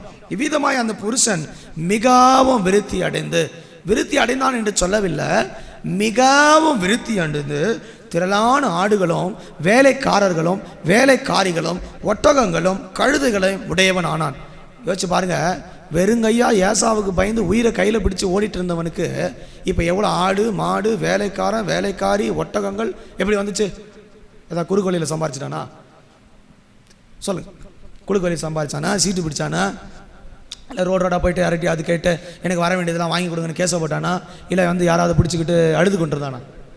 நீ நம்மளால் பாதி பேர் அப்படி தான், மனுஷனை பிடிக்கலாம், காலை பிடிக்கலாம், கையை பிடிக்கலாம், இவங்களை பிடிச்சிட்டா மேலே வந்துடுவோம், அவங்கள நம்பி நம்பி நம்பி வாழ்ந்து தான் ஆசுவாதம் இல்லாமல் அப்படியே லாபான் போல் இருக்கிற. லாபான் வந்து ஆடு மேய்க்க மாட்டான். நீங்கள் பைபிளில் படித்து பாருங்கள், லாபான் ஆடு மேய்க்க லாக்கி இல்லாத ஆள். அவன் பிள்ளைங்க, அவங்க பெண்கள் மேய்ப்பாங்க, ராகேல் மேய்ப்பா, லேயால் மேய்ப்பா, அவன் பிள்ளைங்க மேய்ப்பாங்க, லாபான் மேய்க்க மாட்டான். ஆனால் இங்கே அப்படி இல்லை, என்னைக்கு கர்த்தருடைய பிள்ளைகள் சத்தியத்துக்குள்ளே கீழ்ப்படிந்து அந்த வார்த்தைக்குள்ளே தங்களை மேய்த்து கொள்கிறார்களோ அவன் ஆஸ்வதிக்கப்பட முடியும். இன்றைக்கி நீங்கள் வேலை செய்யாமலே ஆசீர்வாதம் வேணும் நிறைய பேர் வீட்டில் உட்காந்துருக்கீங்க, அது முடியாத கதை. கர்த்தர் உனக்கு பலத்தை கொடுப்பாரு, கர்த்தர் உனக்கு சத்துவத்தை கொடுப்பாரு, நீ எழுப்பி வேலை செய்யணும். லாபான் வேலை செய்யவே ஆடு பெருகலை. இன்றைக்கி நாம் இப்போ வாழ்க்கையில் பெருகாது காரணம் நம்ம வேலை செய்கிறதே இல்லை. கர்த்தருக்கு வேலை செய்யணும், கொடுக்கப்பட்ட வேலையில் சரியானபடி வேலை செய்ய வேண்டும். 2 வேலையும் சரியாக இருந்தால் தான் கர்த்தர் உங்களை உயர்த்த முடியும். நீ நிறைய பேர் வேலையில் உண்மை இல்லை, வேலை செய்கிறது இல்லை, ஆசீர்வாதம் இல்லாமல் இருக்கிறது. யாக்கோபு வளர்த்த ஆடுகளுக்கும் லாபான் வளர்த்த ஆடுகளும் வித்தியாசம் இருக்குது. ரட்சிக்கப்படாதவன் உலகத்தில் இருக்கிறவன் வளர்க்குற ஆடு, அவன் செய்கிற வேலை, அவன் படுகிற பிரயாசத்துக்கும் ரட்சிக்கப்பட்டவன் தேவனால் நடத்துகிறவனுடைய பிரயாசத்துக்கும் அவன் செய்கிற வேலைக்கும் வித்தியாசம் இருக்கிறது. உலகத்தில் 1000 கோடி பணம் வந்தால் அதில் சமாதானம் இல்லை. ஆனால் கர்த்தர் தருகிற ஆசீர்வாதம் என்பது யாக்கோபை நிறைவுள்ளவனாக கொண்டு போய் நிறுத்தினது. இந்த வருஷம் வசனம் சொல்லப்பட்டிருக்கிறது, நான் வரும்போது எனக்கு இருந்தது கொஞ்சம், நீ வருஷம் தொடங்கும் போது உனக்கு இருந்தது கொஞ்சம். ஆனால் இந்த வருஷத்தில் கர்த்தர் சொல்லுகிறாரு, அங்கே வசனம் சொல்லப்பட்டிருக்கு, நான் வந்த பின்பு கர்த்தர் உன்னை ஆசீர்வதித்து உன்னை மிகவும் பெருக பண்ணினார். இந்த வருஷம் மிகவும் பெருக பண்ணி கர்த்தரை ஆசீர்வதிப்பதற்கு இந்த 4 தன்மையில் நாம் கட்டப்பட்டிருக்க வேண்டும். இதை ஒரு நாள் நீங்கள் மிஸ் பண்ணிடக்கூடாது. ஒரு நல்ல உயிரோட்டம் உள்ள ஜெபம், நல்ல ஒரு அபிஷேகத்தின் அனாயிட்டிங்கு, தேவனுடைய கிறிஸ்துவனுடைய வல்லமை உங்களுக்குள்ளே இருந்துகிட்டே இருக்கணும். ஒரு பரிசுத்தத்தினுடைய வெளிப்பாடோடு நீங்கள் குடும்பத்தை நடத்தி பாருங்கள், நீங்கள் மிகவும் பெருக முடியும். யாக்கோபு அப்படி தான் நின்றான், தேவனுடைய பாதத்தை பிடித்து கொண்டான், கர்த்தர் அவனை ஆசீர்வதித்தார். நம் பூமியில் உள்ள வம்சங்கள்லாம் ஆபிரகாமுக்கு ஆசீர்வாதமாக சொன்னார். அந்த வாக்குத்தத்தம் சொன்னினது ஆபிரகாமுக்கு நிறைவேறினது இஸ்ரவேலாக இந்த யாக்கோபின் சந்ததிக்குள்ளே. அவனை பழுகினார், அவனை பெருகச் செய்தார். இஸ்ரவேலின் கோத்திரமாக 12 கோத்திரங்களை கொண்டு வந்து முழு உலகத்தையும் இந்த இஸ்ரவேலாகிய கோத்திரத்துக்குள்ளே ஆசீர்வதித்து வைத்தார். நம்மையும் நம்முடைய பிள்ளைகளையும் ஆசீர்வதிப்பதற்கு இந்த உலகத்தில் எந்த தேவனுக்கு நிகரான தேவன் பூமியிலே கிடையாது. நாம் செய்ய வேண்டிய காரியத்தை சரியாக செய்தால் கர்த்தர் நம்மையும் நம்முடைய குடும்பத்தையும் ஆசீர்வதித்தார். அதனால் யாக்கோபு சொன்னால், வெறுங்கையாய் நான் வந்தேன், கர்த்தர் இரு பரிவாரனோடு கடக்க பண்ணினார். நம்மால் பாட்டு பாடுவான், ஆனால் ஆசீர்வாதத்தை பெற மாட்டான். ஹல்லேலூயா. சொல்கிறது விளங்குதா உங்களுக்கு? கொஞ்சமாக வந்தானா கர்த்தர் எப்படி ஆக்கிட்டாரு? நீங்கள் இந்த வருஷத்தை எப்படி ஆரம்பிச்சிருக்கிறீங்க? கொஞ்சம் தான் இருக்குது, கொஞ்சம் தான் வச்சுருக்கிறேன், எப்படி இதை வச்சு எப்படி சமாளிக்க போகிறேன்னு தெரியல, பிள்ளைகள் எப்படி கொண்டு போக போகிறேன்னு தெரியல, எப்படி கரை சேர்க்கறதுன்னு தெரியல. நீ நிச்சயமாய் கரை சேர்ப்பாய். இந்த 4 அனுப்புகள் வந்தால் நீ சேர்க்க வேண்டிய காரியம் உன் பிள்ளை நீ சேர்த்துடலாம். உங்கள் குடும்பத்தை கொண்டு போய் சேர்க்க வேண்டிய எல்லையில் நீ கொண்டு போய் சேர்த்துருவேன். இதுக்கு எந்த தடையும் எந்த சத்துரும் வர முடியாது. நீ வரும்போது கொஞ்சமாக வந்த, ஆனால் திரும்பும்போது கர்த்தர் உன்னை நிறைவான பழுகி பெருகி மிகவும் விருத்தி அடைந்து வேலைக்காரர்களும் வேலைக்காரிகளும் ஒட்டகங்களும் ஆடு மாடுகளும் மந்தைகளும் மிகவும் பெருகினது. நீ கையிட்டு செய்கிற எல்லா வேலையும் உன் தேவனாய் கர்த்தர் உன்னோடு கூட இருக்கும்போது உன்னை அசைக்கிறதுக்கு எந்த மனுஷன் முடியும்? யாக்கோபுக்கு சொன்னார், நீ போகும் இடமெல்லாம் நான் உன்னோடு இருப்பேன், நீ திரும்பி வருவேன், நான் உன்னை ஆசீர்வதிப்பேன். நீங்கள் யாத்திராகமத்தின் ஆதியாகமம் 28 வாசிக்கும் போது 15ஆம் வசனத்தில் இந்த வசனத்தை வாசிக்க முடியும். வாசித்து பாருங்க.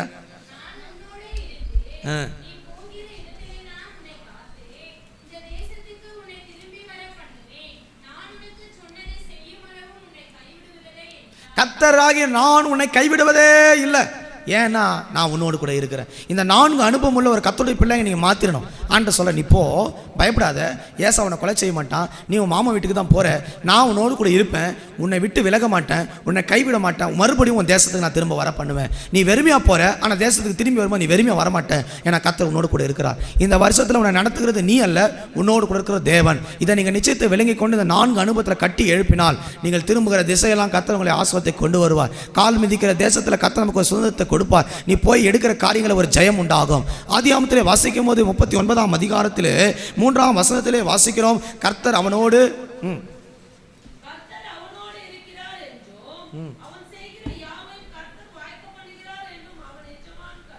கர்த்தர் அவன் செய்கிற எல்லாவற்றையும் வாய்க்க பண்ணுகிறார். யாக்கோபுக்கு இருந்த பெரிய பிளஸிங்க கர்த்தர் அவனோடு கூட இருந்தது தான். அவனோடு கூட இருக்கிறது கர்த்தர் ஒரு மனுஷனோடு கூட இருந்தால் அவன் காரியங்கள் எல்லாம் வாய்க்க பண்ணுவார். அவன் கொஞ்சம் வச்சிருந்தாலும் பரவாயில்ல, ஒன்றும் இல்லாமல் நடுத்தருவில் இருந்தாலும் பரவாயில்ல, கர்த்தர் அவனை எப்படி ஆஸ்வதிக்கும் அப்படி ஆஸ்வதித்து கொண்டே இருப்பார். ஒரு பாஸ்டர் சொன்னார், ஒரு சகோதரர் வந்து, ஐயா எனக்கு வேலை இல்லை, எனக்கு குடும்பம் இல்லை, பிள்ளைகள்லாம் நடுத்தருவில் இருக்கிறாங்க, என்ன செய்கிறது? அவர் ஒரு 100 ரூபா கையில் கொடுத்து, நீ போய் ஒரு ஏதாவது பினாயில் போல் ஏதாவது ஒரு பிஸ்னஸ் பண்ணிக்க, ஏதாவது எண்ணெய் தண்ணி ஏதாவது விற்று பொழைச்சிக்க அப்படின்னு சொல்லிட்டார். இவன் அதை தீர்க்க தரிசனம் வார்த்தையை எடுத்துகிட்டு நேராக போயிட்டு என்ன வாங்கிட்டான்? பெனாயில வாங்கிட்டான். பெனாயில் வாங்கி அன்றைக்கி பிஸ்னஸ் ஆரம்பித்தவன் இன்றைக்கி பெனாயில் கம்பெனிக்கு ஓனராக மாறிட்டான். இன்றைக்கி உலகம் முழுவதும் அவன் பெனாயில் சப்ளை பண்ணுறான். பெரிய ஆள் ஆனதுக்கு காரணம் அந்த 100 ரூபா தான். தேவன் கொஞ்சத்தில் நாம் சரியாக இருந்து கர்த்தர் நம்மோடு கூட இருப்பார். ஆனால் நம்ம கைட்டு செய்கிற எந்த வேலையும் கர்த்தர் ஆசீர்வாதமாக மாற்றி முடிப்பார். நம் தேவன் நம்மோடு கூட இருந்தால் நீங்கள் தொடர காரியமெல்லாம் வாய்க்க பண்ணுவார். யாக்கோபு சொந்த வீட்டில் ஆட மேய்க்கல, அவன் மேய்த்தது லாபான் வீட்டில். இன்றைக்கி நாம் நினச்சிக்கிறோம், அவங்க வீட்டில் தான் நான் இருக்கிறேன், இவங்க வீட்டில் தான் வாடகையில் இருக்கிறேன், அவங்க குடும்பத்தில் தான் நம்பி தான் இருக்கிறேன், நான் எப்படி ஆஸ்வதிக்கப்படுவேன்? உனக்கு இருக்கிற கொஞ்சத்தில் நீ உண்மையாக இரு, கர்த்தர் சொல்கிற வார்த்தையின்படி சரியாக செய்ய. இந்த வருஷம் முழுவதும் கர்த்தர் உன்னோடு கூட இருக்க இந்த 4 காரியத்தில் உண்மையாக இரு. அபிஷேகத்தில், உயிரோட்டம் உள்ள ஜபத்தில், கிறிஸ்துவோடு உள்ள வாழ்க்கையில், பரிசுத்தில் சரியாக இருந்தால் உன்னை மிகவும் விருத்தி அடைய பண்ணி உன் பிள்ளைகளை, உன் குடும்பத்தை மந்தியை போல் ஆக்கி கர்த்தர் ஆசீர்வாதத்தை கொண்டு வருவார். யோசேப்புக்கு சொல்கிறாரு, சிறையிலிருந்து வந்தவன் அடிமைத்தனத்தில் இருக்கிறான், அவனுக்கு சொல்கிறாரு கர்த்தர் வாக்கு, நீ போகிற இடத்தெல்லாம் உன் தேவனாய் கர்த்தர் உன்னோடு கூட இருக்கிறார். யோசேப்புக்கு சொல்கிறார், அவன் எடுக்கிற எல்லா காரியம் வாய்க்கும். போத்திபார் வீட்டில் அடிமைத்தனத்திலிருந்து வாங்கி கொண்டு வந்தவன், ஆனால் அவன் இருந்தாலே வீடு ஆஸ்வாதமாகுது. இன்றைக்கி நிறைய பேர் சொல்கிறாங்க, நீங்கள் இருக்கிறதால தான் வீடு வளரலை, நீங்கள் இருக்கிறதால தான் குடும்பம் விளங்கலை, நீ வந்தாலே தொட்டாலே காரியம் ஆக மாட்டுது. உலகத்தின் பார்வையில் நாம் ஒரு அப்படிப்பட்டவளாக இருக்கலாம். ஆனால் தேவ சமூகத்தில் அபிஷேகம் பண்ணப்பட்டவன், ஜெபிக்கிறவன், கர்த்தராலே தெரிந்து கொள்ளப்பட்ட இயேசு கிறிஸ்துவின் ரத்தத்தினால் கழுவப்பட்ட பிள்ளைகள், அப்படிப்பட்டவர்கள் பரிசுத்தத்தை காத்துக்கொண்டு தேவன் அவரோடு கூட இருக்கும்போது கொஞ்சத்தில் எந்த காரியத்தை தொட்டாலும் அது சக்ஸஸ் தான். அல்லேலூயா. இந்த வருஷத்தை நீங்கள் தொடர்றதெல்லாம் பொண்ணாக மாறணும்னா இந்த 5 காரியத்தில் நீ சரியாக இருக்கணும். தேவன் உன்னோடு கூட இருக்கணும். அதுக்கு நீ 3 காரியத்தில் உண்மையாக இருக்கணும். 1 நல்ல உயிரோட்டம் உள்ள ஜபம், 2 அபிஷேகம், 3 தேவ சமூகத்தில் கிறிஸ்துவை நீ ஒரு நாளும் விட்டு விடவே கூடாது. எந்த காரியத்தாக இயேசுவின் நாமத்தை நீ வீணில் விட்டுக்கூடாது. இந்த 3 நாமம் இருக்கணும். இதுக்கு மேலானது பரிசுத்தம். இந்த 4 தன்மைகள் இருந்துச்சுன்னா நீங்கள் முதல்ல ஆண்டு சொன்னாரே உன்னோடு கூட இருப்பேன்னு, நீங்கள் தேவனுடைய சமூகத்தை தைரியமாக புறப்படலாம். கர்த்தர் உங்களோடு கூட இருந்து காரியங்களை வாய்க்க பண்ணுவார். ஹல்லேலூயா.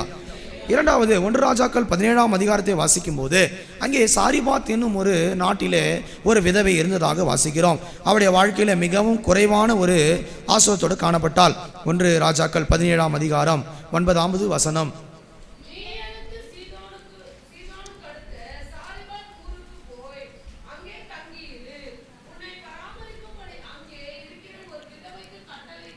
கர்த்தர் சொல்றார், நீ ஒரு சாரிபாத் என்னும் ஊரில் இருக்கிற ஒரு விதவை வீட்டுக்கு போ. ஆண்டவர் எவ்வளோ நல்லவர் பாருங்க. ஆண்டவர் பெரிய வீட்டுக்கு போன்னு சொல்லலை, ராஜா இருக்கிற அவன் வீட்டுக்கு போய் கூட தீர்க்கதரிசனம் சொல்லுன்னு சொல்ல, தீர்க்கதரிசியை போயிட்டு ஒரு விதவை வீட்டுக்கு, அதுவும் ஒன்றும் இல்லாத ஒரு விதவை வீட்டுக்கு போன்னு சொல்கிறார்.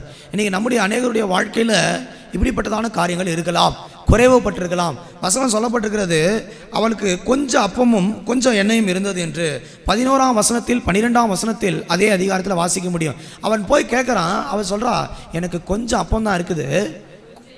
வாசிங்க 11, 12.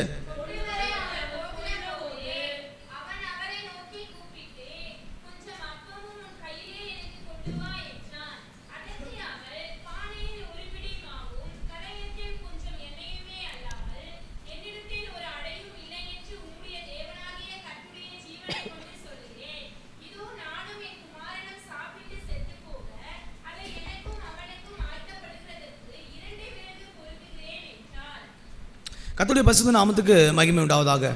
இந்த சகோதரி, இந்த விதவையான பெண், இந்த சாரிபாத் என்னும் ஒரு ஊரில் இருந்த அந்த விதவை, உலகம் முழுவதும் நாடு முழுவதும் பஞ்சம் வந்து விட்டது. பஞ்சத்தின் நடுவில் உட்கார்ந்து கொண்டு கொஞ்சம் மாவும் கொஞ்சம் எண்ணெயை வைத்து கொண்டு அவள் நினைத்தா இதோடு நம்ம கதை முடிக்கலாம். இன்றைக்கி நம்முடைய வாழ்க்கையில் இந்த கொஞ்சம் ஆசீர்வாதத்தை வைத்து எவ்வளோ தூரம் போவது?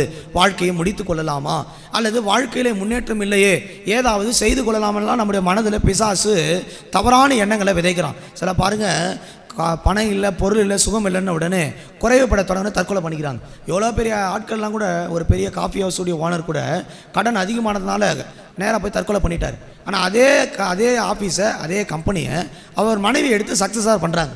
இதுக்கு காரணம் விசுவாசம் தான். இன்றைக்கி இந்த வாழ்க்கையில் குறைவுபட்டுருக்குது. கொஞ்சம் மாவு கொஞ்சம் எண்ணெய் இருந்தது. அவன் சொல்கிறான், நீ முதல்ல எனக்கு அடைய சொத்து கொண்டு வா. அவன் சொல்கிறான், இல்லை இதை சாப்பிட்டு தாங்க நாங்கள் 2 பேரும் மறிக்கணும். ஆனால் அவன் சொல்கிறான், எலியா தீர்க்கதரிசி, முதல்ல எங்கே கொண்டு வந்துடு? கர்த்தருக்கு. இந்த வருஷத்தில் உங்களுடைய கொஞ்சத்தை கர்த்தருக்கு உண்மையாக இருந்தால் கர்த்தர் உங்களை அநேகத்தில் அதிகாரியாக வைப்பார். உங்களுக்கு இருக்கிற கொஞ்சத்தில் நீங்கள் சரியாக இருக்கணும். கர்த்தருக்கு கொடுக்கறதுல கனமான காரியங்களை செய்யணும். எலியாவினுடைய தீர்க்கதரிசி சொல்கிறான், கொஞ்சத்தை ஆண்டருக்கு கொடு. நம்ம கொஞ்சத்தை கொடுங்கன்னா என்ன சொல்லுவோம்? அந்த பொண்ணை போல தான் சொல்லுவோம். 2 விறகு வச்சு ஏதாவது பற்ற வச்சு இதை ஏதாவது கொஞ்சம் பண்ணி சாப்பிட்டு சாகலான் இருக்கிறேன். இதை கூட விடாமல் ஆண்டவர் கேட்குறாரு. ஆண்டவர் உங்களிடத்தில் காரியத்தில் மனதில் போட்டு ஒரு காரியத்தை செய்யின்னு சொல்லும் போது நாம் அதை மறுதளித்து எனக்கு கொஞ்சம் தான் இருக்குது, என் பிள்ளைகளுக்கு வைத்திருக்கிறேன்னு நாம் சொல்லிடக்கூடாது. நாங்கள் பாதி பேர் அப்படி சொல்கிறதுனால தான் வாழ்க்கையில் முன்னேற்றம் இல்லை. மத்தேயு 25ஆம் அதிகாரத்தில் வாசிக்கும் போது, கொஞ்சத்தில் நீ உண்மையாக இருந்தால் தேவன் அநேகத்தின் மேல் உன்னை அதிகாரியாக வைப்பார் என்று அங்கே வாசிக்கிறோம். கர்த்தர் நம்மை கொஞ்சத்தின் மேல் உண்மையை எதிர்பார்க்கிறார். உனக்கு கொடுக்கப்பட்ட கொஞ்சம் ஆசீர்வாதம், கொஞ்சத்தில் நீ தேவனுடைய சமூகத்தில் உண்மையாக இருக்கணும். 23, 21 வசனங்களை வாசிக்கும் போது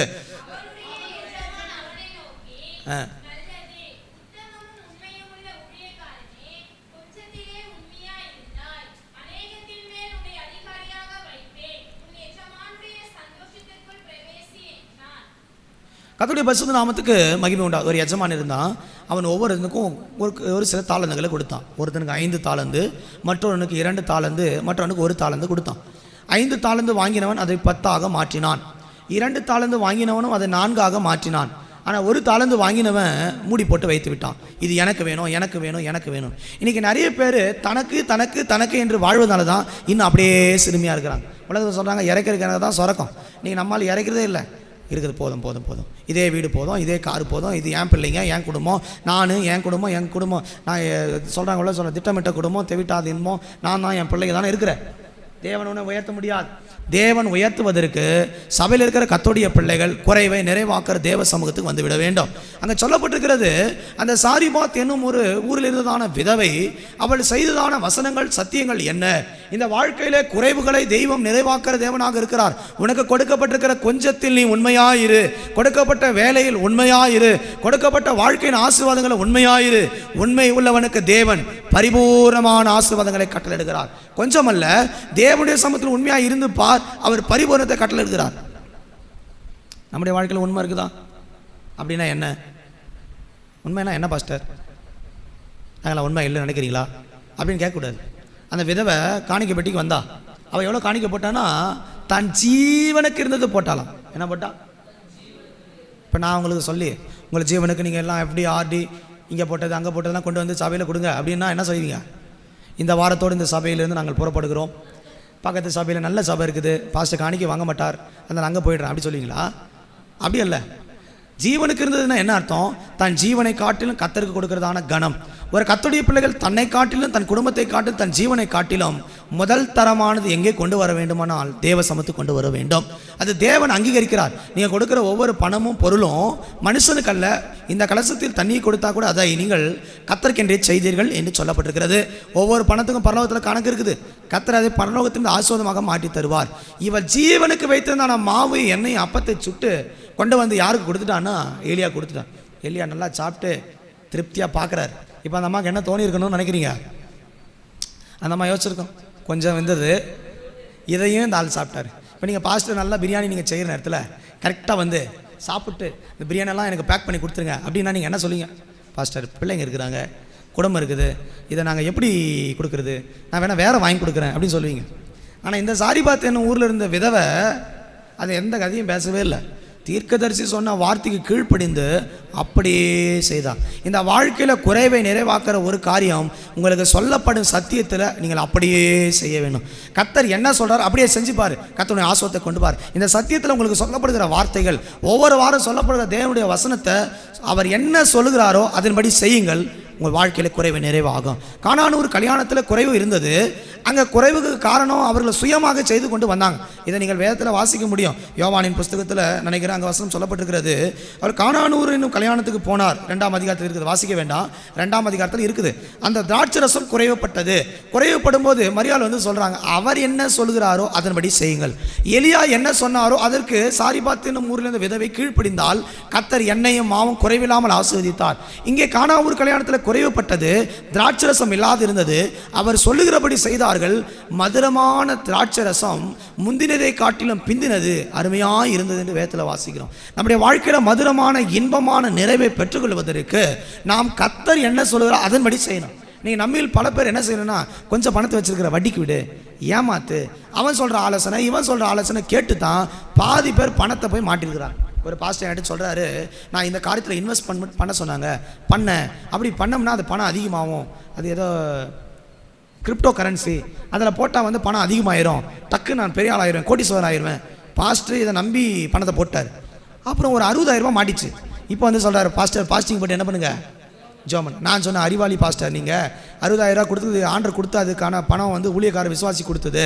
நீ ஜோம் பண்ணி என்ன பண்ணியிருக்கணும், கர்த்தாவே இதை ஆசீர்வதியும், கொடுத்த கரங்களை ஆசீர்வதியும், இதை பழுகச் செய்யும், இது பெருகச் செய்யும், பெண்களை கதவுகளை திறவும், நீ சொல்லி ஜோம் பண்ணியிருக்கணும். ஆனால் அவர் என்ன பண்ணுறாரு, இன்வெஸ்ட்மெண்ட் பண்ணு, ஆட்டப்புடி மாட்டப்புடி, ஒரே நாளில் கோபுரத்துக்கு போயிடுவோம். இது அல்ல. வேதம் நமக்கு ஒரு காரியத்தை நமக்கு சொல்லிக் கொடுக்கிறது, அவர் என்ன சொல்லுகிறாரோ. சத்தியத்துக்கு செவி சாய்க்கிற மனம் உள்ளவர்கள், சத்தியத்தின்படி நடக்கிற ஜீவனுள்ள சத்தியத்தை கேட்கிறவர்கள் ஒவ்வொருவரும் பெருகலாம், ஆசீர்வாதத்தை படுக்கலாம். வேதம் அதை தான் நமக்கு சொல்லி தருகிறது. 1 ராஜாக்கள் 17ஆம் அதிகாரத்தை வாசிக்கும் போது அவள் என்ன செய்தாள்? 14ஆம் வசனத்திலே ஆ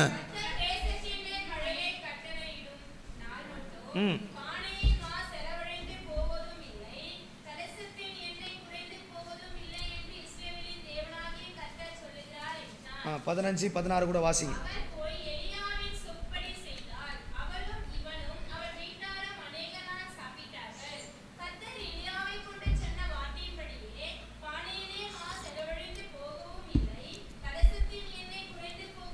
கர்த்தருடைய பரிசுத்த நாமத்துக்கு மகிமை உண்டாவதாக. சொல்லப்படுகிற வார்த்தையை நீ விசுவாசிக்கணும். இன்றைக்கி நிறைய பேர் வார்த்தையை விசுவாசிக்கிறதுனால தான் அற்புதத்தை பெற முடியல. அதே கொஞ்சம் வாழ்க்கையில் வண்டி ஓடிக்கிட்டு இருக்குது. ஆண்டவர் சொல்கிறாரு, அவர் என்ன சொன்னாரோ அதன்படியே அவள் பின்னும் செய்தாள். பின்னும் உனக்கு உன் குமாரருக்கும் பண்ணலாம். உன் பிள்ளையெல்லாம் 2வது வை. முதல்ல யாரை வைக்கணும்? முதலாவது யாரை கொடுக்கணும்? கர்த்தர் கொடு. ராயனுடையதை ராயனுக்கும் தேவனுடையதை கொடு. கொடுங்கள், அப்போது உங்களுக்கு கொடுக்கப்படும். நம்மால் என்ன செய்றீங்க? இல்லை எல்லாம் இருக்க எல்லாம் முடிச்சுட்டு அப்புறம் வேணால் ஏதோ மிச்சம் மீதி இருந்தால் பார்ப்போம், கர்த்தருக்கு லாஸ்ட்டு ஃபைனல் டச்சுக்கு வருவோம் அப்படின்னு நினைக்கிறீங்க.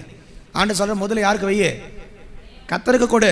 அங்கே சொல்லப்பட்டிருக்கிறது, கர்த்தர் தேசத்தின் மேல் மழையை கட்டளிடும் நாள் வரைக்கும் பானையில் மாவு செலவடைந்தும் போகவில்லை, கலசத்தில் எண்ணெய் குறைந்து போவே இல்லை. கர்த்தருக்கு செவி சாய்த்து கர்த்தர் கொடுக்கிறவர்களுக்கு கொஞ்சம் இருந்தாலும் எடுக்க எடுக்க ஒரு நாள் குறைய வரவே வராது. அந்த விதவை கொடுத்தால் பஞ்ச நாட்கள் முடியும் வரைக்கும் சாரிபாத் என்னும் ஊரில் இருந்த அந்த விதவைக்கு ஒரு நாள் கூட குறையப்படவே இல்லை. அந்த கொஞ்சத்தின் உண்மையை கர்த்தர் பார்க்கிறார். ஊழியக்காரனுடைய சொற்படி செய்தால், இன்னைக்கு நம்மில் பலர் கேட்குறோம், ஆனால் சொற்படி செய்கிறது இல்லை. நாம் சொல்கிறோம் பிள்ளைங்களை, நான் எவ்வளோ சொல்கிறேன் கீழ்ப்படிதா பாருன்னு. ஆண்டவரும் அதே போல் தான் பார்க்குறாரு. ஒவ்வொரு வாரம் பிரசங்கம் பண்ணுறோம், வார்த்தை சொல்கிறாரு, இந்த படி செய்யின்னு சொல்கிறாரு. செய்கிறங்க எத்தனை பேர்? 12 மாதங்களில் ஒவ்வொரு வாரத்துக்கு ஒரு மாதத்துக்கு 4 வாரம் இருக்குது. 12×4 நாங்கள் கணக்கு போட்டால் கூட எத்தனையோ பிரசங்கத்தை நீங்கள் கேட்டுருக்கிறீங்க. அதில் எத்தனை சொற்படி நீங்கள் செய்திருக்கிறீர்கள்? நீ சொற்படி செய்தால் தான் கர்த்தர் உன்னை ஆஸ்வதிக்க முடியும். எண்ணெயும் மாவும் குறைந்து போவே இல்லை. அவளும் அங்கே இருந்தார்கள். எலியாவும் அங்கே தான் இருக்கிறான். அந்த சாரிபாத்தன் வீட்டில் இருந்த ஊரில் இருந்த விதவி அங்கே தான் இருக்கிறான். எல்லாரும் அங்கே தான் இருக்கிறாங்க. இத்தனை பேர் சாப்பிட்டு என்ன ஆகலை? குறையலை. மாவும் குறையலை, எண்ணெயும் குறையலை. ஒருத்தர் சாப்பிட்டு சாக கிடந்த மாவும் எண்ணெயும் இவங்க இந்த பஞ்சம் முடிகிற வரைக்கும் அவனும் சொல்லப்பட்டிருக்குது, அவளும் இவனும் அவள் வீட்டாரும் அநேக நாள் சாப்பிட்டாங்க. எத்தனை பேர் சாப்பிட்டாங்க? அவளும் சாப்பிட்டா, அவனும் சாப்பிட்டான், அவனுடைய வீட்டார். இவ்வளோ பேர் சாப்பிட்டுமே என்ன பண்ணலை? குறையில. ஆனால் அவன் சொல்கிறா, இப்போ இருக்கிறது எவ்வளோ தான் பானையில்? கொஞ்சம் தான் இருக்குது. நீ கொஞ்சத்தில் உண்மையாக இருந்தால் பஞ்ச காலத்தில் உன்னை போஷிக்க கர்த்தர் உண்மையுள்ளவராக இருப்பார். உலகமே பஞ்சத்தில் இருக்கும், ஆனால் கர்த்தருக்கு கொடுக்குறவங்க ஒரு நாள் கர்த்தர் பஞ்சத்தில் விட மாட்டார். அதனால சங்கீதம் 34:10 வாசிக்கிறோம், சிங்கக்குட்டிகள் தாழ்ச்சடைந்து பட்டினியாய் கிடக்கும், கர்த்தரை தேடுகிற பிள்ளைகளுக்கு ஒரு நன்மை கூட குறைவு இருக்காது. ஏன்னா நீ உண்மையாக இருக்கிற, ஒரு நன்மை உனக்கு குறையப்படாது. மார்க் 6:38 வாசிக்கும் போது 38, 39, 42 வரைக்கும் வாசிக்கும் போது நீங்கள் வீட்டில் படிச்சுங்க. 6:38 42 வசனங்களில் 5 அப்பம் 2 மீன் துண்டுகள் இருந்தது. ஆண்டவர் 5000 பேருக்கு பிரசங்கம் பண்ணி விட்டு அந்த 5000 பேரை உட்கார வைத்து விட்டு 5 அப்பம் 2 மீன் துண்டு ஆசீர்வதித்து அவர்களுக்கு பிட்டு கொடுக்கிறார். 5 அப்பம் 2 மீன் துண்டு என்பது 5000 பேர்களுக்கு கொஞ்சமானது. ஆனால் அந்த 5 அப்பமும் 2 மீன் துண்டை கொடுத்த போது 5000 பேர் புசித்தார்கள், மீதியானது 12 கூடைகள் எடுத்தார்கள். நீங்கள் அதே மார்க் 8:5-6 வாசிக்கும் போது 4000 பேர் இருந்தார்கள், 7 அப்பங்களும் சில சிறு மீன்களும் இருந்ததாக வேதத்தில் வாசிக்கிறோம். அதை நீங்கள் வாசிக்கும் போது 19, 20, 21 சொல்லப்பட்டிருக்கிறது. கர்த்தர் என்ன பண்ணினார்னா, அந்த அப்பத்தை ஆசீர்வதித்து அந்த மீனை ஆசீர்வதித்து கொடுத்தாரு. 4000 பேரும் புசித்தாங்க, மீதியான துணிக்கைகளை எடுத்தாங்க, 7 கூடை. அங்கே 5000 பேரும் புசித்தாங்க, 12 கூடை மீதி எடுத்தாங்க. முடியுமா? இப்போ நான் உங்கள்கிட்ட ஒரு ப்ரெட்டை கொடுத்து 50 பேர் கொடுங்க அப்படின்னா என்ன பண்ணுவீங்க? கிள்ளி அது இருக்கிறதுல சின்னதாக கிள்ளி ஆளுக்கு ஒன்று கொடுத்தா கூட 50 கொடுக்க முடியுமா? முடியாது. யாராலும் கொடுக்க முடியாது. 5 அப்பம் 2 மின்னு தூண்ட 5000 பேர் கொடுக்குறா எப்படி? மைக்ரோஸ்கோப் லெவலுக்கு பிரிச்சா கூட கொடுக்க முடியாது. 0.1 மைக்ரோ லெவலில் கொடுத்தாரா எனக்கு தெரியல. ஆனால் வசனம் சொல்லுது, அவங்க சாப்பிட்டு திருப்தி அடைந்தார்கள். என்ன ஆனார்கள்?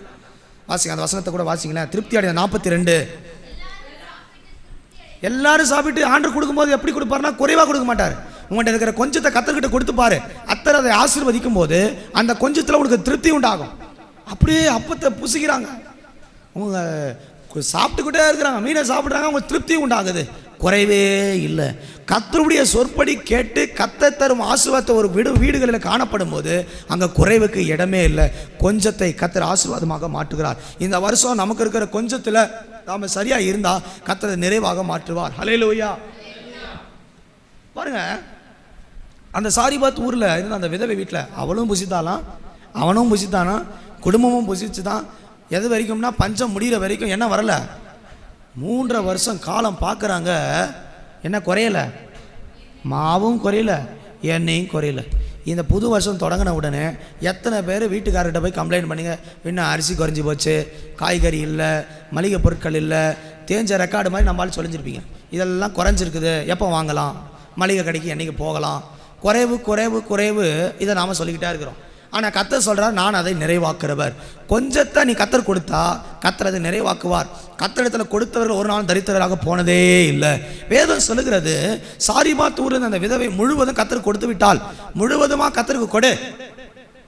கர்த்தர் மனதில் கொடுக்கிறதன்படி, கர்த்தர் உனக்கு நிர்ணயிக்கிறபடி, சிந்தையில் கொடுக்கிறபடி நீ கொடுக்கும்போது கர்த்தர் திருப்தி அடைய செய்வார். என்ன கொடுக்குறாரு உங்கள் வாழ்க்கையில்? நீங்களா வச்சிருக்கிற வரைக்கும் என்ன இருக்குதான்? குறைவு இருக்குது. இப்போ இந்த சாரிபாத் விதவை, அந்த ஊரில் இருந்த விதவை, அவள் மட்டும் புசித்து இருந்தால் என்ன நடந்திருக்கும்? நிச்சயமாக அந்த பஞ்சத்தில் அவ்வளோ மரித்து போயிருக்கணும் இல்லையா? நிச்சயமாக அந்த பஞ்சத்தில் என்ன பண்ணியிருப்பா? அவளும் செத்து போயிருப்பா. ஆனால் கர்த்தருக்கு கொடுத்ததுனால அவளும் திருப்தி அடைஞ்சா, ஊழியக்காரன் திருப்தி அடைஞ்சான். பஞ்சம் முடிகிற வரைக்கும் என்ன இல்லை? குறைவே இல்லை. நம்முடைய வாழ்க்கையில் நாம் அந்த 5 அப்பம் 2 மீன் மாதிரி நம்ம கையிலே வச்சுருந்தா நிறைவாகாது. நாம் தேவனுக்கு கொடுக்கணும். அந்த சின்ன பிள்ளைகள் அந்த அப்பம் இருந்துச்சு. இன்றைக்கி இந்த வாழ்க்கையில் நம்மகிட்ட இருக்க கொஞ்சத்தை கர்த்தருக்கு உண்மையாயிருங்க. கொஞ்சத்தில் உண்மையாயிருக்க கர்த்தர் அநேகத்தில் அதிகாரியாக வைப்பார். நீங்கள் கொஞ்சத்தில் சரியாக இருந்தீங்கன்னா அந்த வருஷம் முழுவதும் உனக்கு முந்தி இருந்தது கொஞ்சமாக இருக்கலாம், ஆனால் பிந்தி கர்த்தருடைய சமூகத்தில் இருக்கிற உனக்கு நிறைவான மிகுந்த ஆசீர்வாதத்தை பெற்றுக்கொள்ள முடியும். வெளிப்படுத்தல் புஸ்தகத்தை வாசிக்கும் போது 3ஆம் அதிகாரம் 7, 8 வசனங்களை வாசித்தால் அங்கே என்ன சொல்லப்பட்டிருக்கிறது? வேகமாக வாசிங்க. பிலதெல்பியா சபையின் தூதனுக்கு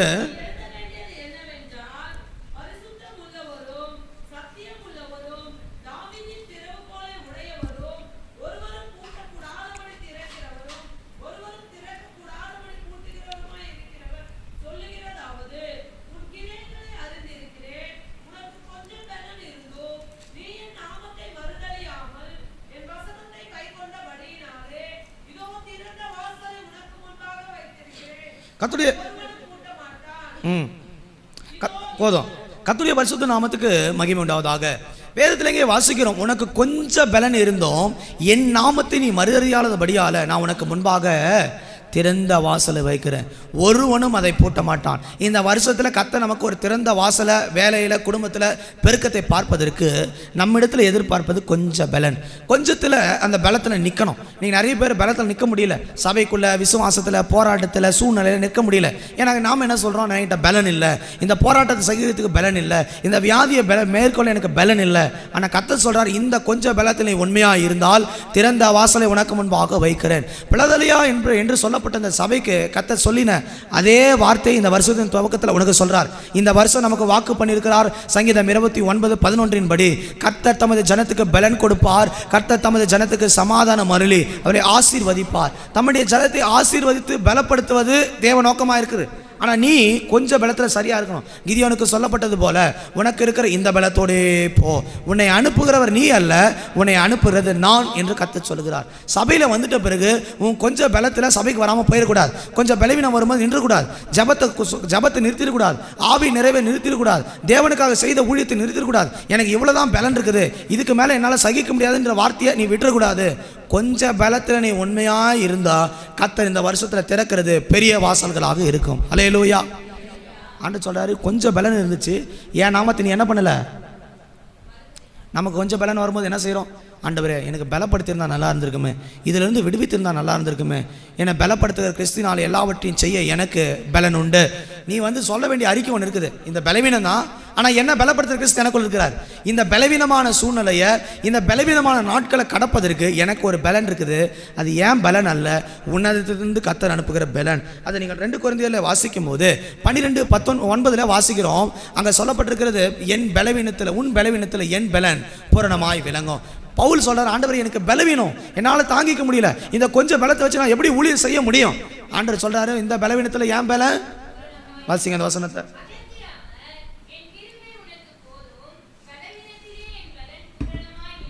கர்த்தர் தரும் பலன் உனக்கு பூரணமாக இருக்கும். கொஞ்சம் பலன் தான், ஆனால் நீ தேவ சமூகத்தில் உண்மையாக இருந்தால் கர்த்தர் தரும் பலன் உனக்கு பூரணமான பலத்தோடு கடந்து போகலாம். எத்தனையோ நேரங்கள் நான் சொல்லியிருக்கிறேன், ஊழியத்தின் பாதையில் போயிட்டு சோர்வில் மனசோர்வில் கூட படுத்திருக்கிறேன். ஆனால் அந்த நேரத்தில் ஆவியில் நம்ம நிரம்பி ஜெபிக்கும் போது கர்த்தர் ஒரு புது பலத்தை தந்திருக்கிறார். இந்த புது பலனில் நம்ம கட்டப்படணும், புது அபிஷேகத்தை நாம் நிரப்பப்படணும். அங்கே சொல்லப்பட்டிருக்கிற வசனம், கொஞ்சம் பலன் இருந்து மறுதளிக்கல. இன்னைக்கு கொஞ்சம் சூழ்நிலைகள் மாறும்போது நம்ம கர்த்தரை மறுதளிக்கிறோம். இனி எதுக்கு ஜெபம் பண்ணிட்டு, இது இனி எதுக்கு சபைக்கு போயிட்டு, இனி என்ன காணிக்க கொடுத்துட்டு, இனி என்ன ஆண்டவரை தேடிட்டு மறுதளிக்கிறோம். ஆனால் பிலதெல்பியா சபை கொஞ்சம் பலம் தான் இருந்துச்சு, கொஞ்சம் ஆசீர்வாதம் தான் இருந்துச்சு.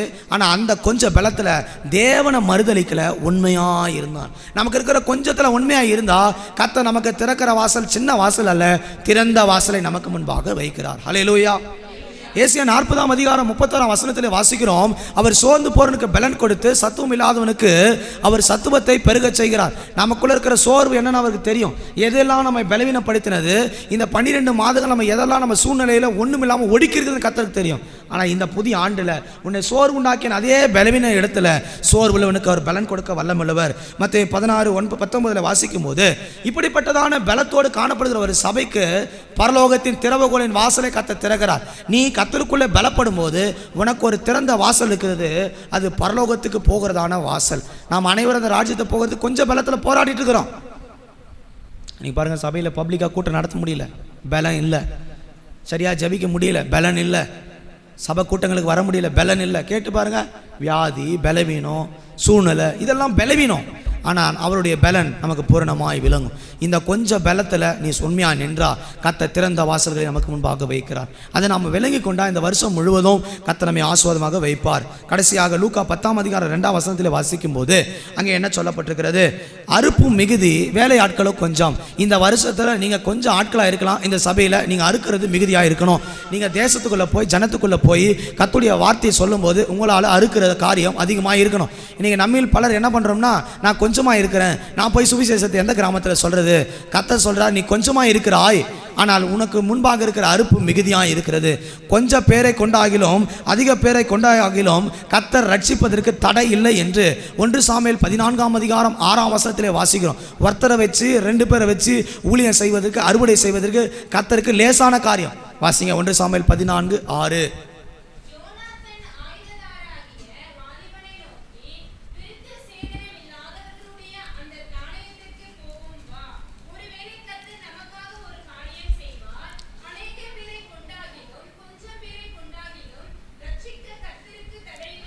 கொஞ்சத்தை வச்சு கர்த்தர் பெருசை மாற்ற முடியும். இந்த வருஷத்தை நீ கொஞ்சமாக இருக்கலாம், ஆனால் திரளாக கர்த்தர் பெருக பண்ணணும். கொஞ்சம் என்பது சாதாரணமான விதியம் அல்ல. தேவன் கரத்தில் இருக்கிற கொஞ்சத்தை கர்த்தர் பெருக செய்கிறார். சொல்லப்பட்டிருக்கிறது அறுப்பு மிகுதி, ஆட்களோ கொஞ்சம். இந்த சபையில் ஒரு 10 ஃபேமிலி இருக்குன்னு நினைக்கிறேன். இந்த கொஞ்சத்தில் நீங்கள் சரியாக உண்மையாக இருந்தீங்கன்னா அறுப்பை இந்த வருஷத்தை நம்ம பார்க்கலாம். ஆயிரங்களை கர்த்தருக்கு கொள்ளை பொருளாக கொண்டு வரலாம். கொஞ்சம் பேரை கொண்டாகிலும் அதிக பேரை கொண்டாகிலும் ரட்சிப்பதற்கு தேவனுக்கு தடை இல்லை. 10 பேரை கொண்டு 1000 பேர் அடிக்கவும் அவருக்கு தெரியும், 1000 பேரை கொண்டு 1,00,000 பேர் அடிக்கவும் தெரியும். தேவனுக்கு தடை இல்லை. 1 ராஜாக்கள் அதை தான் வாசிக்கிறோம். நீங்கள் 19 வாசிக்கும் போது கையளவு மேகம் பெருமழையை கொண்டு வந்தது. இந்த வருஷத்தில் கொஞ்சம் மேகம் தான் நமக்கு தெரியுது, கொஞ்சம் ஆசீர்வாதம் நமக்கு இருக்குது. முந்தின ஆசீர்வாதங்கள் போல நம்முடைய வாழ்க்கையில் கொஞ்சம் இருக்கலாம். யாக்கோபு சொல்கிறான், முந்தி என்கிட்ட இருந்தது கொஞ்சம், பின்பு இருக்கிறது எனக்கு ஆசீர்வாதம் மிகவும் பழுகி பெருகி இருக்கிறார். கர்த்தர் இந்த வருஷத்தில் நமக்கு பழுகி பெருகி நம்ம விருத்தி அடைய செய்து நம்மை ஆசீர்வதிப்பாராக.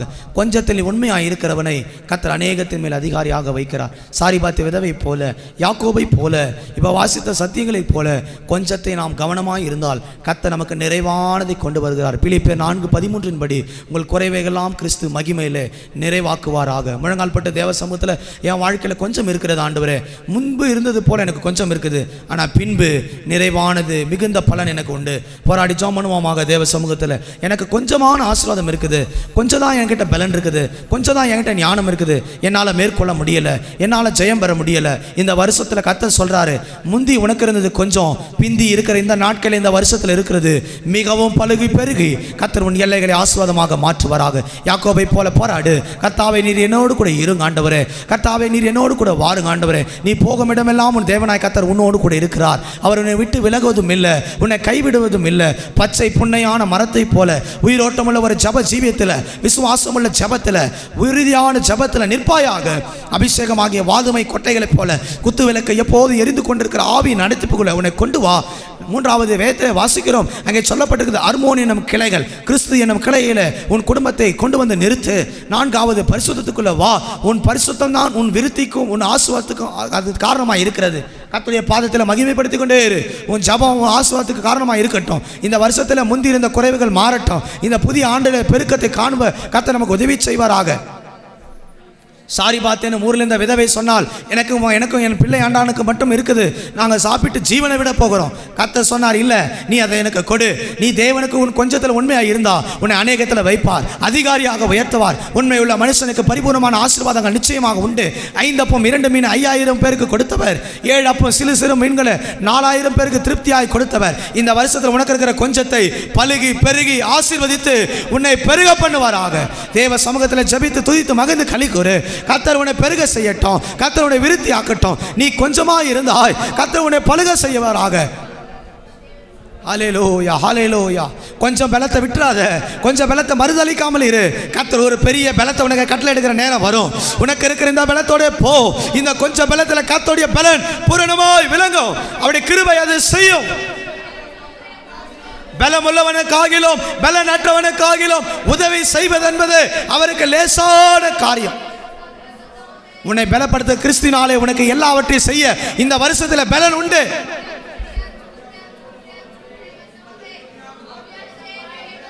கொஞ்சம் பேரை கொண்டாகிலும் அதிகமான பேரை கொண்டாகிலும் ரட்சிக்க நம்முடைய தேவனுக்கு தடை இல்லை. அறுப்பு மிகுதி, உன் கிராமத்தில் அறுப்பு மிகுதியா இருக்கிறது. சபையே ஜனமே புறப்படு, கர்த்தர் உன்னை கொண்டு ரட்சிக்க வல்லவரா இருக்கிறார். இந்த வருஷம் சபையில கொஞ்சங்கள் நிறைவாக்கட்டும், குடும்பத்தில் இருக்கிற கொஞ்சங்கள் நிறைவாக்கட்டும், குறைவானது ஒழிந்து போவதாக.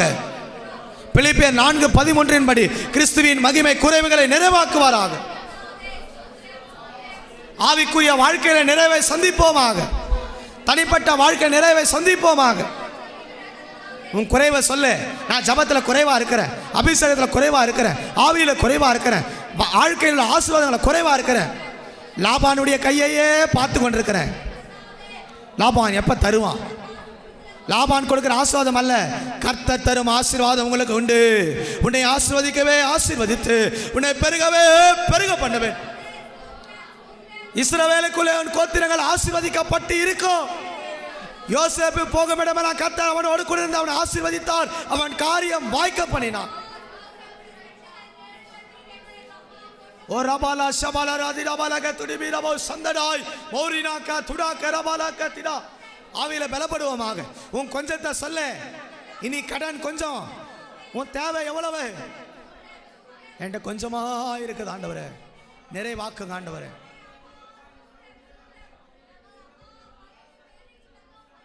ஆமென். கர்த்தர் பேசின நல்ல வார்த்தைகளுக்கு நன்றியோடு ஸ்தோத்திரம் பண்ணுவோம்.